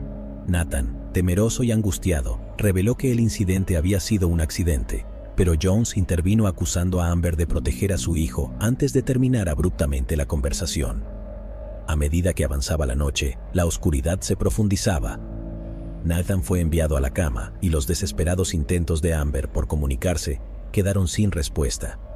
Los detalles aquí eran confusos, pero alrededor de las 8:30 de la noche, Jones descubrió el cuerpo sin vida de Nathan o intentó revivir al niño sin éxito. Jones enfrentó la sombría realidad de que su hijo se había ido para siempre. Aparentemente, motivado por su propia imaginación, más tarde afirmaría a las autoridades que Nathan intentaba hacerle daño a través de la electricidad de la casa móvil. Esta paranoia lo impulsó a matar a sus hijos. En las primeras horas del día siguiente, Jones llevó a su hija de 8 años, Merah, a una tienda para comprar cigarros. Al regresar a casa, una ola de violencia lo consumió. En su confesión a las autoridades, Jones admitió haber estrangulado a Merah y a Elias, de 8 y 7 años, con sus propias manos y usó un cinturón para poner fin a las vidas de Gabriel y Abigail Eliane. Luego envolvió los cuerpos de sus hijos en sábanas y mantas de sus camas y los colocó en el asiento trasero de su vehículo. Las autoridades también revisaron el historial de búsqueda de Jones y revelaron un interés inusual en incienso herbal y Atlanta. Se hizo evidente que Jones estaba en busca de Spice, una marihuana sintética que resultaba ser legal en Carolina del Sur, pero prohibida en Georgia, Alabama y Mississippi. Determinado a obtener la sustancia, buscó tiendas en diferentes estados a través de Internet. En este momento, también rechazó llamadas de su abuela, con quien había hecho planes previos. Ella había dejado hasta 23 llamadas y textos. Los datos de seguimiento sugerían la presencia de Jones cerca de Moody, Alabama, a las 2:20 de la tarde. Por la tarde, entre las 3 y las 5 de la tarde, Jones continuó buscando tiendas para fumar, esta vez centrado en Alabama y Mississippi. A medida que avanzaba el día, la ubicación de Jones saltaba de Lithium Springs, Georgia, a las 8:04 de la noche, a Washington, Georgia, a las 10:29 de la noche. Estaba claro que estaba cubriendo una considerable distancia. Para el 30 de agosto, la ubicación del teléfono de Jones indicaba que estaba en Red Bank. Para el 31 de agosto, las consultas de búsqueda en el teléfono de Jones revelaron sus planes de comenzar de nuevo. Buscó opciones de camping en Carolina del Sur, vertederos en el condado de Lexington y servicios de animales.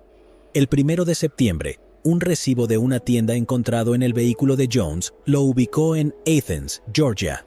Sorprendentemente, los datos de su teléfono indicaban también su presencia en Spartansburg y Winnsboro. A la 1:20 de la mañana del mismo día, la ubicación del teléfono cambió a Folly Beach. Esta situación tomó un giro más oscuro el 2 de septiembre a las 10:35 de la mañana, cuando Jones realizó una serie de preocupantes búsquedas en Google. Buscó cuerpos y vertederos, ácido muriático, quemaduras, campamentos cerca de Columbia, Carolina del Sur, qué significa leyes de no extradición y de enfrentar problemas legales, a dónde debería huir. El teléfono fue rastreado hasta West Columbia entre las 11 de la mañana y el mediodía. Jones y Elke intercambiaron mensajes de texto sobre los arreglos para limpiar su casa móvil en Red Bank. A las 11:54 de la mañana, el jefe de Jones, Jim McConnell de Intel, se comunicó para preguntar sobre su ausencia en el trabajo. Además, hubo llamadas sin responder de la escuela Sachs Gotha sobre Merah, Elias y Nathan, alrededor de la 1:30 de la tarde. La situación empeoró cuando llegó una llamada sin respuesta de McConnell a la 1:53 de la tarde. La ubicación del teléfono fue rastreada hasta Clinton, Carolina del Sur, a las 3:22 de la tarde, y a las 4:19 de la tarde estaba en Athens, Georgia, y a las 6:04 de la tarde en Lawrenceville, Georgia. Durante este día tumultuoso, Jones ignoró 2 llamadas de Amber a las 6 de la tarde y recibió una llamada de actualización de Elke a las 10:08 de la noche. Para el 3 de septiembre, la situación se volvió preocupante. Jones perdió 2 llamadas y un mensaje de texto sin respuesta de Kevin McKinney, un compañero de trabajo de Intel, a las 10:07 de la mañana. Además, su jefe llamó a las 12:11 del mediodía y tampoco obtuvo respuesta.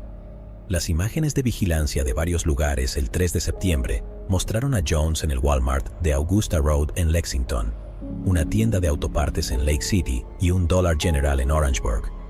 De manera perturbadora, las imágenes del Walmart mostraron que compraba artículos como una sierra, hojas de sierra, ácido muriático, bolsas de basura, un balde de 5 galones y gafas. El 4 de septiembre, a las 3:37 de la madrugada, cuando el teléfono se encendió nuevamente, Jones buscó en Google "niños desaparecidos Tim Jones" y el teléfono fue rastreado hasta James Island, cerca de Charleston. Más tarde ese día, los mensajes de Thornsberry y Saxe-Gotha quedaron sin respuesta y el teléfono de Jones fue rastreado hasta Camden y luego Orangeburg a las 5:17 de la tarde. A las 6:33 de la tarde, se vio a Jones utilizando el cajero automático de la carretera Augusta en Lexington para depositar un cheque por $3,518.49, el cual resultó ser de ganancias de acciones de Intel que había vendido semanas antes. El clímax ocurrió el 6 de septiembre. Jones revelaría a las autoridades que colocó los cuerpos en descomposición de sus hijos en bolsas de basura negras a lo largo de un camino forestal entre Greenville y Camden, Alabama. Los cuerpos habían estado en el asiento trasero de su vehículo desde el 29 de agosto de 2014. A las 9:14 de la mañana, el teléfono fue localizado en Greenville, Alabama, y los recibos y videos de vigilancia del mismo día mostraron a Jones en la tienda de alimentos Bypass Food Mart en Camden, Alabama, a la 1:06 de la tarde. Es inusual que un padre cometa tal acto, lo que llevó a las autoridades a tratar de entender qué lo llevó a matar a los niños. Por lo tanto, se lanzó una investigación para verificar su estado mental. Después de su encarcelamiento, profesionales de la salud mental examinaron de cerca el estado psicológico de Tim Jones Jr., incluyendo a psicólogos clínicos y forenses, y psiquiatras, pero hubo desacuerdo entre ellos con respecto a su diagnóstico. Mientras algunos sugerían que podría presentar un trastorno esquizoafectivo o un trastorno de personalidad, también debatieron si su estado mental durante el crimen podría haber sido influenciado por el uso de marihuana sintética o si una lesión cerebral traumática que sufrió a los 15 años jugó un papel en una psicosis subyacente. Este conjunto de teorías se presentaron al jurado durante el juicio. Para arrojar luz sobre las raíces del estado mental de Tim Jones Jr., se diagramó y exploró la historia de la familia Jones, que abarcaba 3 generaciones con el objetivo de comprender cómo un entorno turbulento y antecedentes familiares de enfermedad mental podrían haber afectado la salud mental de Tim Jr. Durante el juicio, el jurado conoció las circunstancias de la concepción y nacimiento de Tim Jones padre. Roberta Thornsberry, la madre de Tim padre, fue agredida por su padrastro, lo que resultó en su embarazo a la temprana edad de 12 años. Sorprendentemente, la madre de Tim Jr., Cynthia, también tenía antecedentes familiares de enfermedad mental. Tim Jr. nació cuando la joven pareja apenas había salido de la adolescencia. Sin embargo, la relación se volvió volátil, lo que llevó a Cynthia a intentar llevarse a Tim Jr. de su padre. En última instancia, Tim padre obtuvo la custodia y, como resultado, Tim Jr. fue criado por su abuela, Roberta Thornsberry. Mientras tanto, Tim padre confinó a Cynthia en un hospital psiquiátrico en Nueva York después de ser diagnosticada con esquizofrenia. Estas complejas dinámicas familiares se presentaron como evidencia para ayudar al jurado a comprender la compleja red de factores que podrían haber contribuido al estado mental de Tim Jones Jr. El matrimonio de Thornsberry tuvo su parte justa de problemas.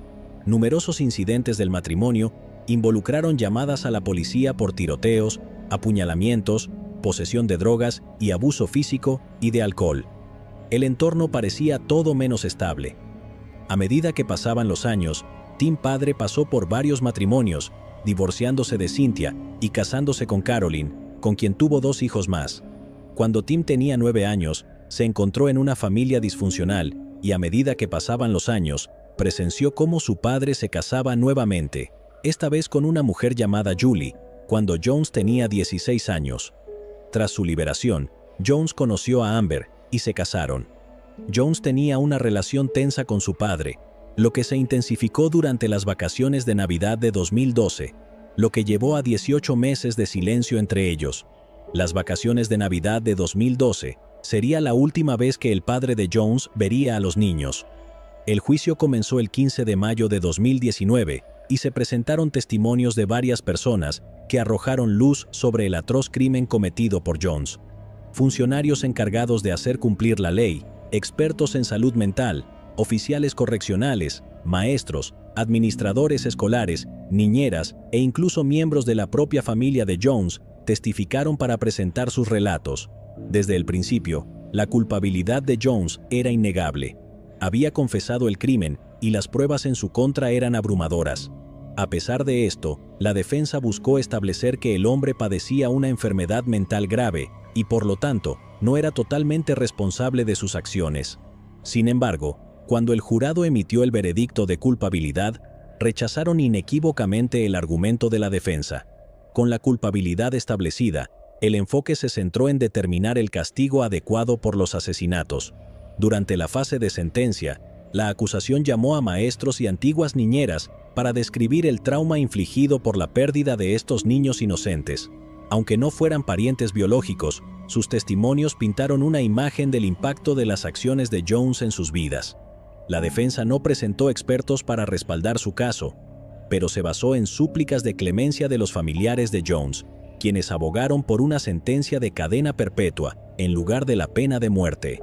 En medio de la sala de audiencias cargada emocionalmente, el padre y la abuela de Jones tomaron el estrado para relatar la adolescencia y la adultez perturbada de Jones.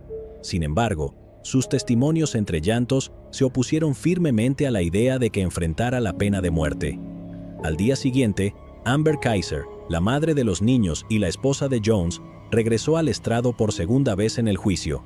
Mientras que su primera aparición estuvo marcada por lágrimas y angustia visible, esta vez reunió fuerzas para solicitar clemencia para Jones. Rezo por Tim todo el tiempo, rezo por él con frecuencia, rezo por su familia con frecuencia, rezo por mi familia. Ni siquiera tuvieron la oportunidad de conocerlos. No puedo desear la muerte de nadie.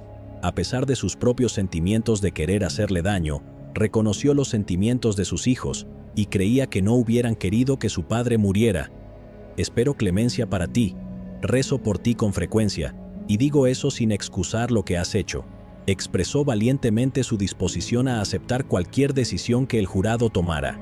El abogado Rick Hubbard presentó los argumentos finales por el estado en la fase de pena del juicio por asesinato de Timothy Jones Jr. Hubbard se dirigió al jurado planteando una pregunta impactante. ¿No reservan la pena de muerte para lo peor de lo peor?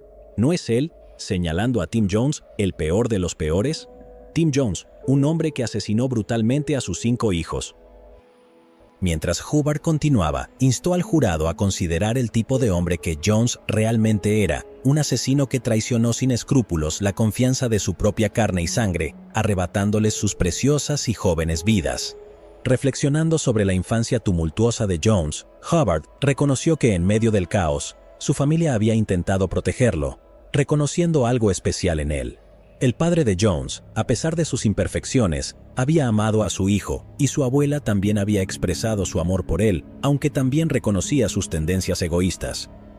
Hubbard resaltó cómo Jones había aprendido a manipular a su familia, sabiendo que siempre iban a disculparse por él, reforzando un sentido de derecho. Hubbard mostró 2 imágenes. La primera era de la alegre familia de Jones y la segunda eran los cuerpos sin vida de los niños envueltos en bolsas de basura negras. Hubbard enfatizó que Jones era responsable de destruir esa familia amorosa, declarando que ningún padre hace eso a sus hijos. Hubbard destacó que las elecciones de Jones, no su historia familiar, llevaron al trágico acto de dejar expuestos los cuerpos de sus hijos. Mostrando fotos de la escena del crimen y de las autopsias, Hubbard desafió al jurado a enfrentar la realidad de las acciones de Jones. A lo largo de sus argumentos finales, presionó al jurado a contemplar si un hombre que cometió un acto tan incomprensible merecía clemencia. Con el peso de las pruebas y la gravedad del crimen ante ellos, el jurado tuvo que determinar el destino de Jones. El abogado de Jones, Casey Secor, apeló apasionadamente a la empatía del jurado hacia la familia de Jones. Les instó a considerar el sufrimiento y el dolor continuo de la familia. Secor reconoció la gravedad de las acciones de Jones, instando a una decisión equilibrada, que respetara tanto un castigo severo como la compasión. El jurado tardó poco más de 6 horas en encontrar a Jones culpable. A pesar de la gravedad de la situación, Jones decidió no testificar en su defensa, ni durante la fase de culpabilidad ni en la de pena. En cambio, la sala del tribunal fue expuesta a una inquietante confesión en audio de 2014 que no dejó lugar a dudas. Después de solo 1 hora y 45 minutos de intensa deliberación, el panel de 12 miembros emitió el veredicto.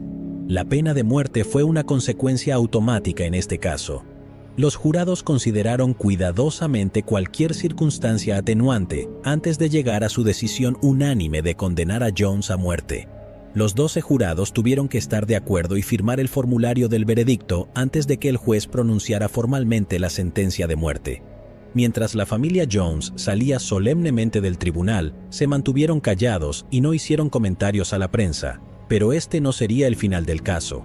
En 2021, 2 años después de recibir la pena de muerte, Jones solicitó un nuevo juicio y la anulación de la pena de muerte, argumentando que la exposición a perturbadoras fotos de autopsias durante el juicio original puso a los jurados en su contra.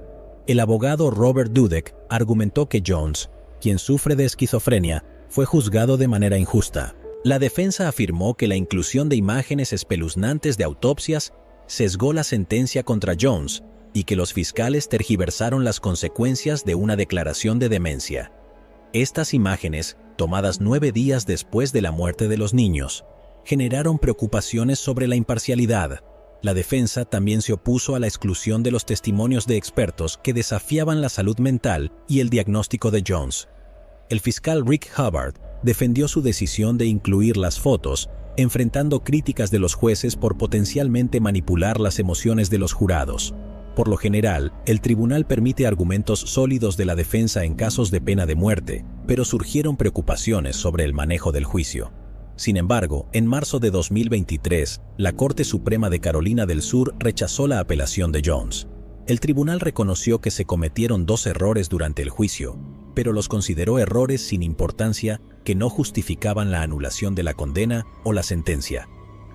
El primer error fue excluir el testimonio de la doctora Adriana Flore, que desafiaba las afirmaciones de otro especialista sobre la simulación de problemas mentales por parte de Jones. El tribunal dijo que se debió haber permitido su testimonio. El segundo error involucró la presentación de perturbadoras fotos de las autopsias. A pesar de esto, el tribunal señaló que Jones intentó ocultar el crimen, por lo que las imágenes no afectaron en gran medida la decisión de pena de muerte del jurado. Nosotros, el jurado en el caso antes mencionado, encontramos más allá de una duda razonable la existencia de las siguientes circunstancias agravantes estatutarias. En conocimiento, 2 o más personas fueron asesinadas por el acusado como acto o como parte de un plan o curso de conducta, y el asesinato de 5 niños menores de 11 años.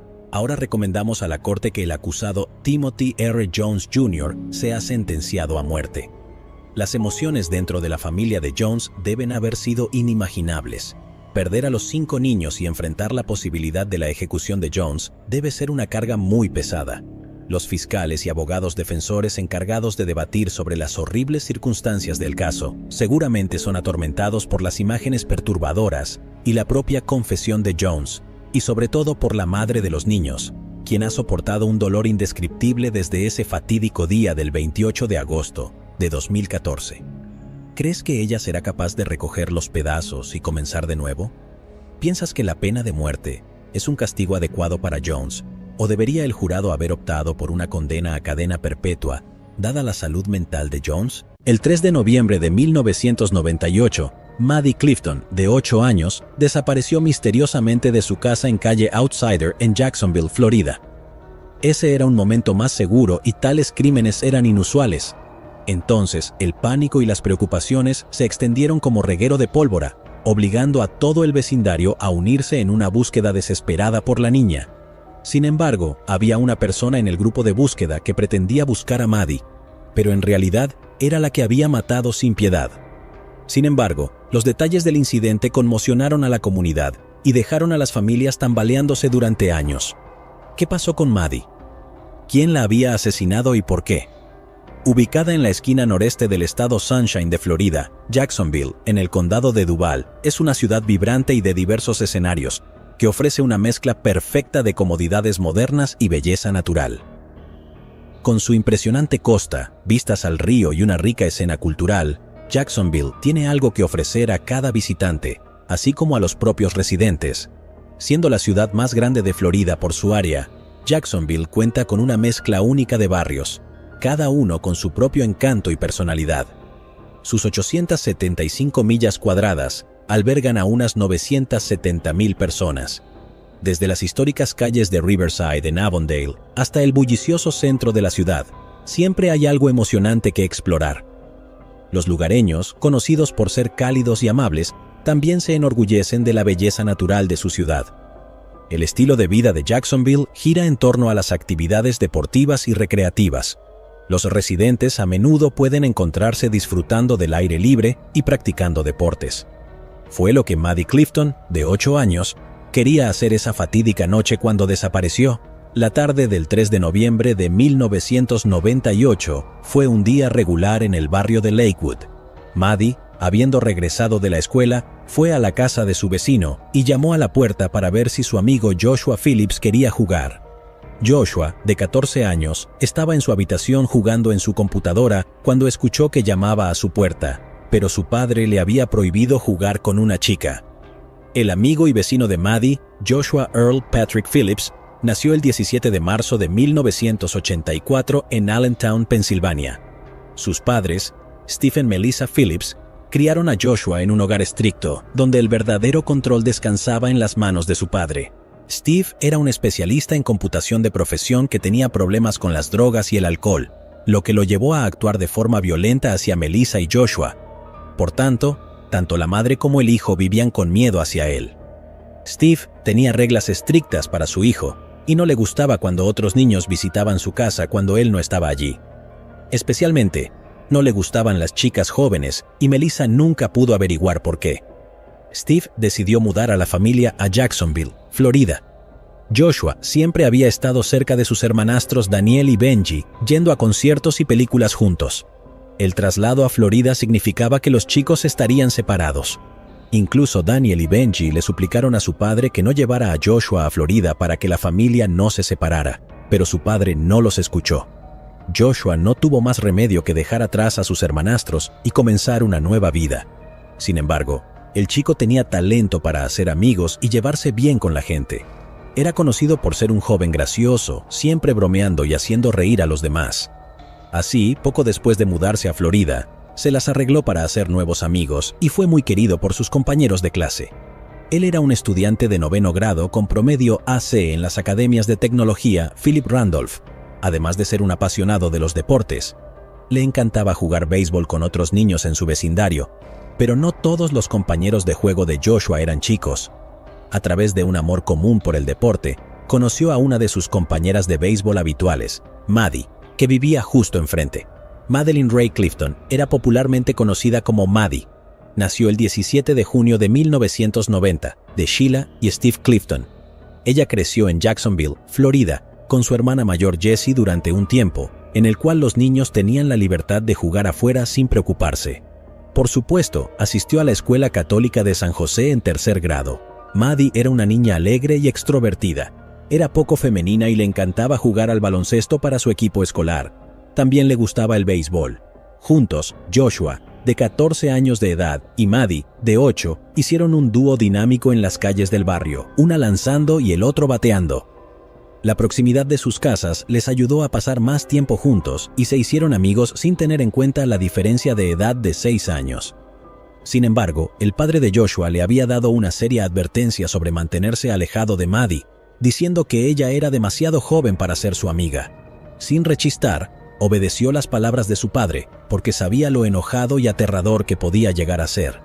Entonces, ese día 3 de noviembre de 1998, alrededor de las 5 de la tarde cuando Maddie vino, Joshua dudó seriamente en jugar con ella. A pesar de ello, Maddie insistió hasta que Joshua se rindió a regañadientes. Sus padres no estaban en casa, así que el chico decidió jugar con Maddie por un tiempo y despedirla rápidamente antes de que su padre volviera. Para entonces, El sol se estaba poniendo en el horizonte y salieron a lanzar la pelota de un lado a otro. El aire de la tarde era fresco, pero el ambiente estaba algo tenso. Joshua no podía quitarse la sensación de que estaba haciendo algo mal, pero Maddie parecía extremadamente feliz de jugar con él. Lamentablemente, con el paso del tiempo, Joshua sabía que tenía que mantener su promesa con su padre. Fue alrededor de las 6:30 de la noche cuando la madre de Maddie, Sheila, la llamó a ella y a su hermana mayor, Jessie, para que entraran a la casa a cenar. Jessie, de 11 años, volvió a entrar, pero no pudo encontrar a su hermanita por ningún lado. Sheila buscó en cada esquina del patio, sintiéndose cada vez más preocupada. Sin señales de Maddie y el cielo oscurecido, Sheila corrió de vuelta a la casa para pedir ayuda. Llamó al 911 e informó que su hija había desaparecido. En cuestión de minutos, unidades de policía de la oficina del sheriff de Jacksonville se dirigieron a la casa de los Clifton. Steve, el padre de Maddie, llegó poco después. Todo el vecindario fue alertado y todos se unieron a la búsqueda de la joven. Con las linternas en la mano, la comunidad se unió decidida a encontrar a Maddie.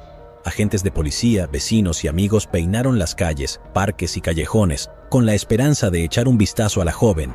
Joshua y sus padres se unieron a la búsqueda también, quien parecía tan sorprendido como los otros vecinos en busca de Maddie.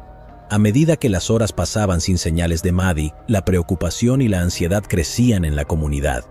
¿Dónde podría estar Maddie? ¿Qué podría haberle pasado? A medida que pasaban los días, la búsqueda se intensificó. La policía trabajó incansablemente, yendo de casa en casa e interrogando a los vecinos. Esperaban que alguien hubiera notado algo inusual o visto a algún extraño en el vecindario, pero no había pistas. La comunidad realizó sus propias búsquedas individuales y puso carteles con la cara de Maddie. Todo lo que la policía sabía hasta entonces era que Maddie había desaparecido. Sin embargo, parecía muy poco probable que un niño jugando en un barrio residencial lleno de familias desapareciera así sin que nadie notara nada. No obstante, el asunto era que la gente no tenía miedo de dejar a sus hijos deambular y jugar en ese momento. Confiaban en sus vecinos. Así que, incluso si algo extraño sucediera, nadie lo habría notado hasta que Maddie hubiera gritado o algo por el estilo. Por lo tanto, había una alta posibilidad de que una persona conocida la hubiera atraído en su camino a casa. Pero ¿quién podría haber hecho tal cosa? ¿Había alguna otra posibilidad? A medida que la policía comenzó a entrevistar a la gente, su atención cambió rápidamente hacia un vecino que parecía sospechoso. Este vecino en particular tenía un historial de estar involucrado en casos de agresión sexual hacía más de 15 años. No obstante, esos cargos fueron retirados. Muchos creían que habían encontrado al culpable responsable de la desaparición de Maddie. Sin embargo, el lugar no pudo vincularlo con Maddie de ninguna manera, y pronto se hizo evidente que se dirigían al hombre equivocado. Lo que la policía no sospechó es que el verdadero culpable estaba escondido a plena vista, viviendo a la vuelta de la esquina de la familia de Maddie. Los niños del vecindario se vieron profundamente afectados por la desaparición de su amiga, y todos lucharon por entender lo que le había pasado. La policía se turnó para entrevistar a los niños del vecindario. También hablaron con Joshua, quien parecía igualmente molesto y no tenía información que compartir. Se distribuyeron varios volantes y se prometió una recompensa de $50,000 a cualquiera que pudiera proporcionar información útil sobre Maddie.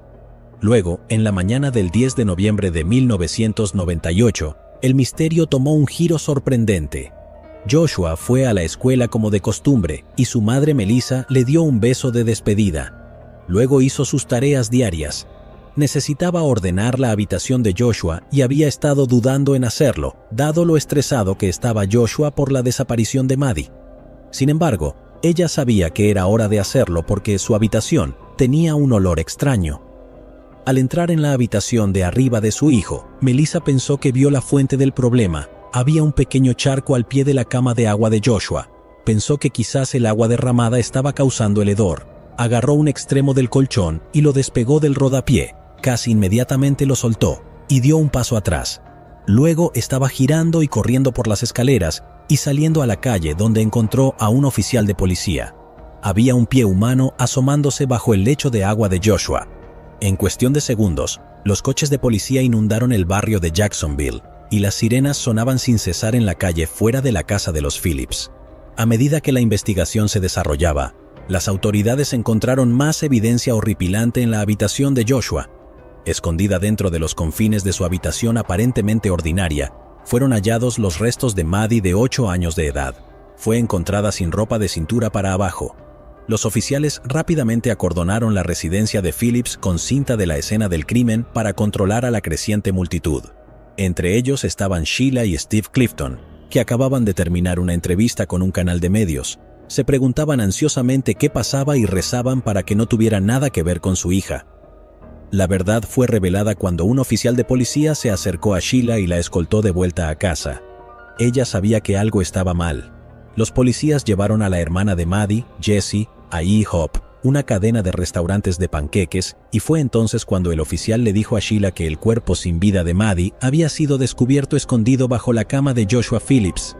La familia se mostraba incrédula, pero rápidamente esta actitud se convirtió en ira y dolor. ¿Cómo podría alguien que conocían, alguien que había jugado con otros niños en el vecindario, ser capaz de cometer un acto tan atroz? Sheila declaró que Joshua y su hija habían sido amigos y que no tenía razón para temerle o creer que él podría haberle hecho esto. A medida que la noticia se difundió, los residentes no podían creer cómo un joven adolescente podía matar a una niña y permanecer callado durante tanto tiempo. Agentes de policía revisaron la residencia de Phillips 3 veces antes e incluso entrevistaron a Joshua en su habitación, pero no había notado nada. El olor del cadáver había sido concentrado por las múltiples aves que la familia Phillips guardaba como sus mascotas. La parte más inquietante fue que Joshua había estado durmiendo en la misma cama durante una semana entera, sabiendo muy bien que debajo de ella yacía el cadáver de una chica inocente que una vez fue su amiga.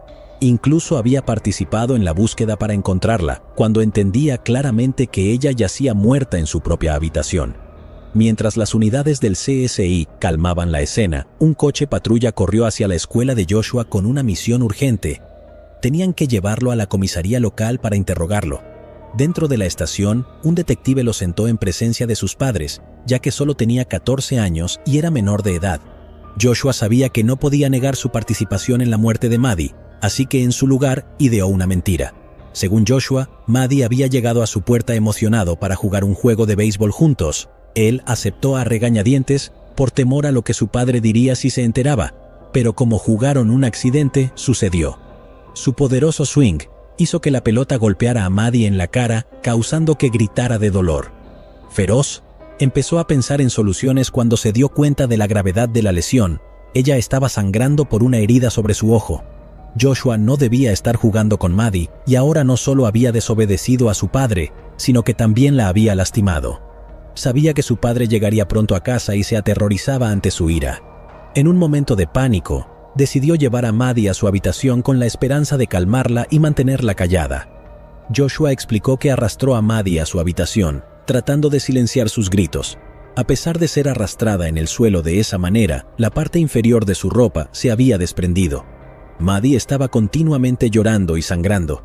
No quería meterse en problemas y ciertamente no quería que los padres de Maddie supieran que era su culpa que Maddie estuviera herida. Así que en su lugar, tomó una decisión que cambiaría todo.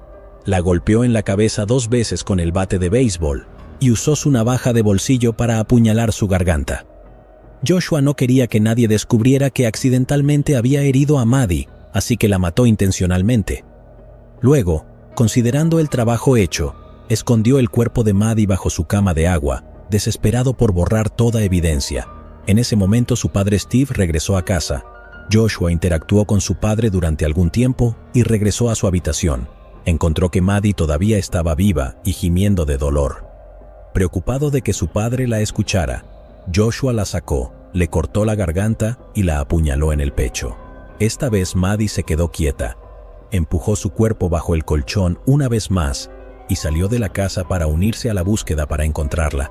Pero poco sabía que su terrible secreto pronto sería expuesto, lo que era aún peor. El detective sospechaba que Joshua estaba mintiendo sobre el motivo del asesinato. Joshua había afirmado que todo comenzó debido a un accidente. Irónicamente, ese fue el mayor defecto de su historia. La pelota que dijo que golpeó a Maddie en la cara no tenía rastros de sangre, incluso el patio estaba libre de rastros de sangre. El informe de la autopsia reveló los detalles que Joshua había intentado ocultar. Maddie no había sido apuñalada solo 2 veces, sino un total de 9 veces, de las cuales 7 heridas de arma blanca estaban en el pecho. La crueldad del ataque era inimaginable. No solo eso, la autopsia reveló otra verdad. Maddie había sufrido un golpe tan fuerte en la cabeza que le fracturó el cráneo. Y la revelación más devastadora de todas fue que Maddie aún estaba viva cuando Joshua la había escondido bajo la cama. El dolor y el miedo que debió soportar era insoportable de pensar. Habría esperado a que alguien la rescatara, ya que estaba tomando sus últimos respiros. Joshua solo podía decir que había vivido la semana posterior en completa negación. Simplemente asumió que nada había pasado y estaba creyendo esa teoría. Fue su mecanismo de defensa desde la infancia y afirmó que no eligió intencionalmente ignorar el incidente o la gravedad del mismo. Bueno, Joshua dijo que su padre Steve culpó a Maddie. Creía que si la chica no hubiera venido, nada de eso habría pasado. Estoy aquí para anunciar el arresto de Joshua Earl Patrick Phillips. Ese mismo día, 10 de noviembre de 1998, Joshua Phillips fue acusado de asesinato en primer grado. Dada la gravedad del crimen, se decidió que el chico debía afrontar el juicio como adulto. Sin embargo, los juicios se trasladaron del condado de Duval al condado de Polk en Florida, debido a problemas de publicidad y para evitar sesgos judiciales. El 6 de julio de 1999, el primer día del juicio, la sala estaba llena debido a la intensa cobertura mediática del caso. El equipo de defensa de Joshua, encabezado por el abogado Richard D. Nichols, mantuvo la misma historia que contó a la policía. Sin embargo, la fiscalía presentó una teoría diferente. Creían que era un delito por motivos sexuales. A pesar de que la autopsia no encontró evidencia de ese tipo de asalto, el cuerpo de Maddie fue encontrado sin ropa de cintura para abajo. La policía descubrió que Joshua había estado mirando imágenes pornográficas violentas en línea justo antes del asesinato, lo que levantó sospechas de que podría haber influido en sus acciones. La hermana de Maddie, Jessie, testificó que Joshua había hablado en el pasado con ella y Maddie sobre el sexo, añadiendo peso al argumento de la fiscalía. El fiscal estatal Harry Shorstein también dijo que no se encontró suciedad ni arena en la ropa de Maddie para sugerir que había sido ultrajada. A lo largo del juicio, la defensa trató de presentar pruebas cruciales para apoyar el caso de Joshua. Presentaron escaneos cerebrales tomados por un neurólogo, revelando lesiones bilaterales en el lóbulo frontal del cerebro de Joshua. Estas anomalías cerebrales específicas se han relacionado con respuestas de pánico y deterioro del juicio. Sostuvieron que las lesiones podrían haber influido en su toma de decisiones y respuestas emocionales, posiblemente contribuyendo a su reacción de pánico durante los trágicos eventos que rodearon la muerte de Maddie. El abogado de Joshua, Richard D. Nichols, dijo en su declaración de cierre que la muerte de Maddie fue un acto que comenzó como un accidente y se deterioró a través de pánico que bordeaba la locura. El jurado deliberó solo 2 horas antes de encontrar a Joshua Phillips culpable de los cargos. No podía obtener la pena de muerte porque tenía menos de 16 años. Así, el 20 de agosto de 1999, el juez le condenó a cadena perpetua sin posibilidad de libertad condicional. Esta decisión fue confirmada en apelación en 2002. Fue un día muy emotivo para 2 familias después de que Josh Phillips, el asesino de Maddie Clifton, recibiera una sentencia de cadena perpetua por segunda vez. Así pues, la decisión del Tribunal Supremo dictaminó que era inconstitucional imponer una pena de cadena perpetua a los menores. Así que a Phillips, ahora de 33 años, se le concedió una nueva audiencia de sentencia, pero una vez más fue sentenciado a cadena perpetua. Actualmente Joshua Phillips está cumpliendo una sentencia en el Cross City Correctional Institution en el condado de Dixie, Florida. En 2012, hay un rayo de esperanza para él cuando la Corte Suprema de los Estados Unidos declaró que sentenciar a menores a cadena perpetua sin libertad condicional es inconstitucional. En consecuencia, está pendiente una nueva audiencia para dictar sentencia. Mientras estaba tras las rejas, Joshua Phillips hizo una declaración. Ella era una niña que no merecía morir.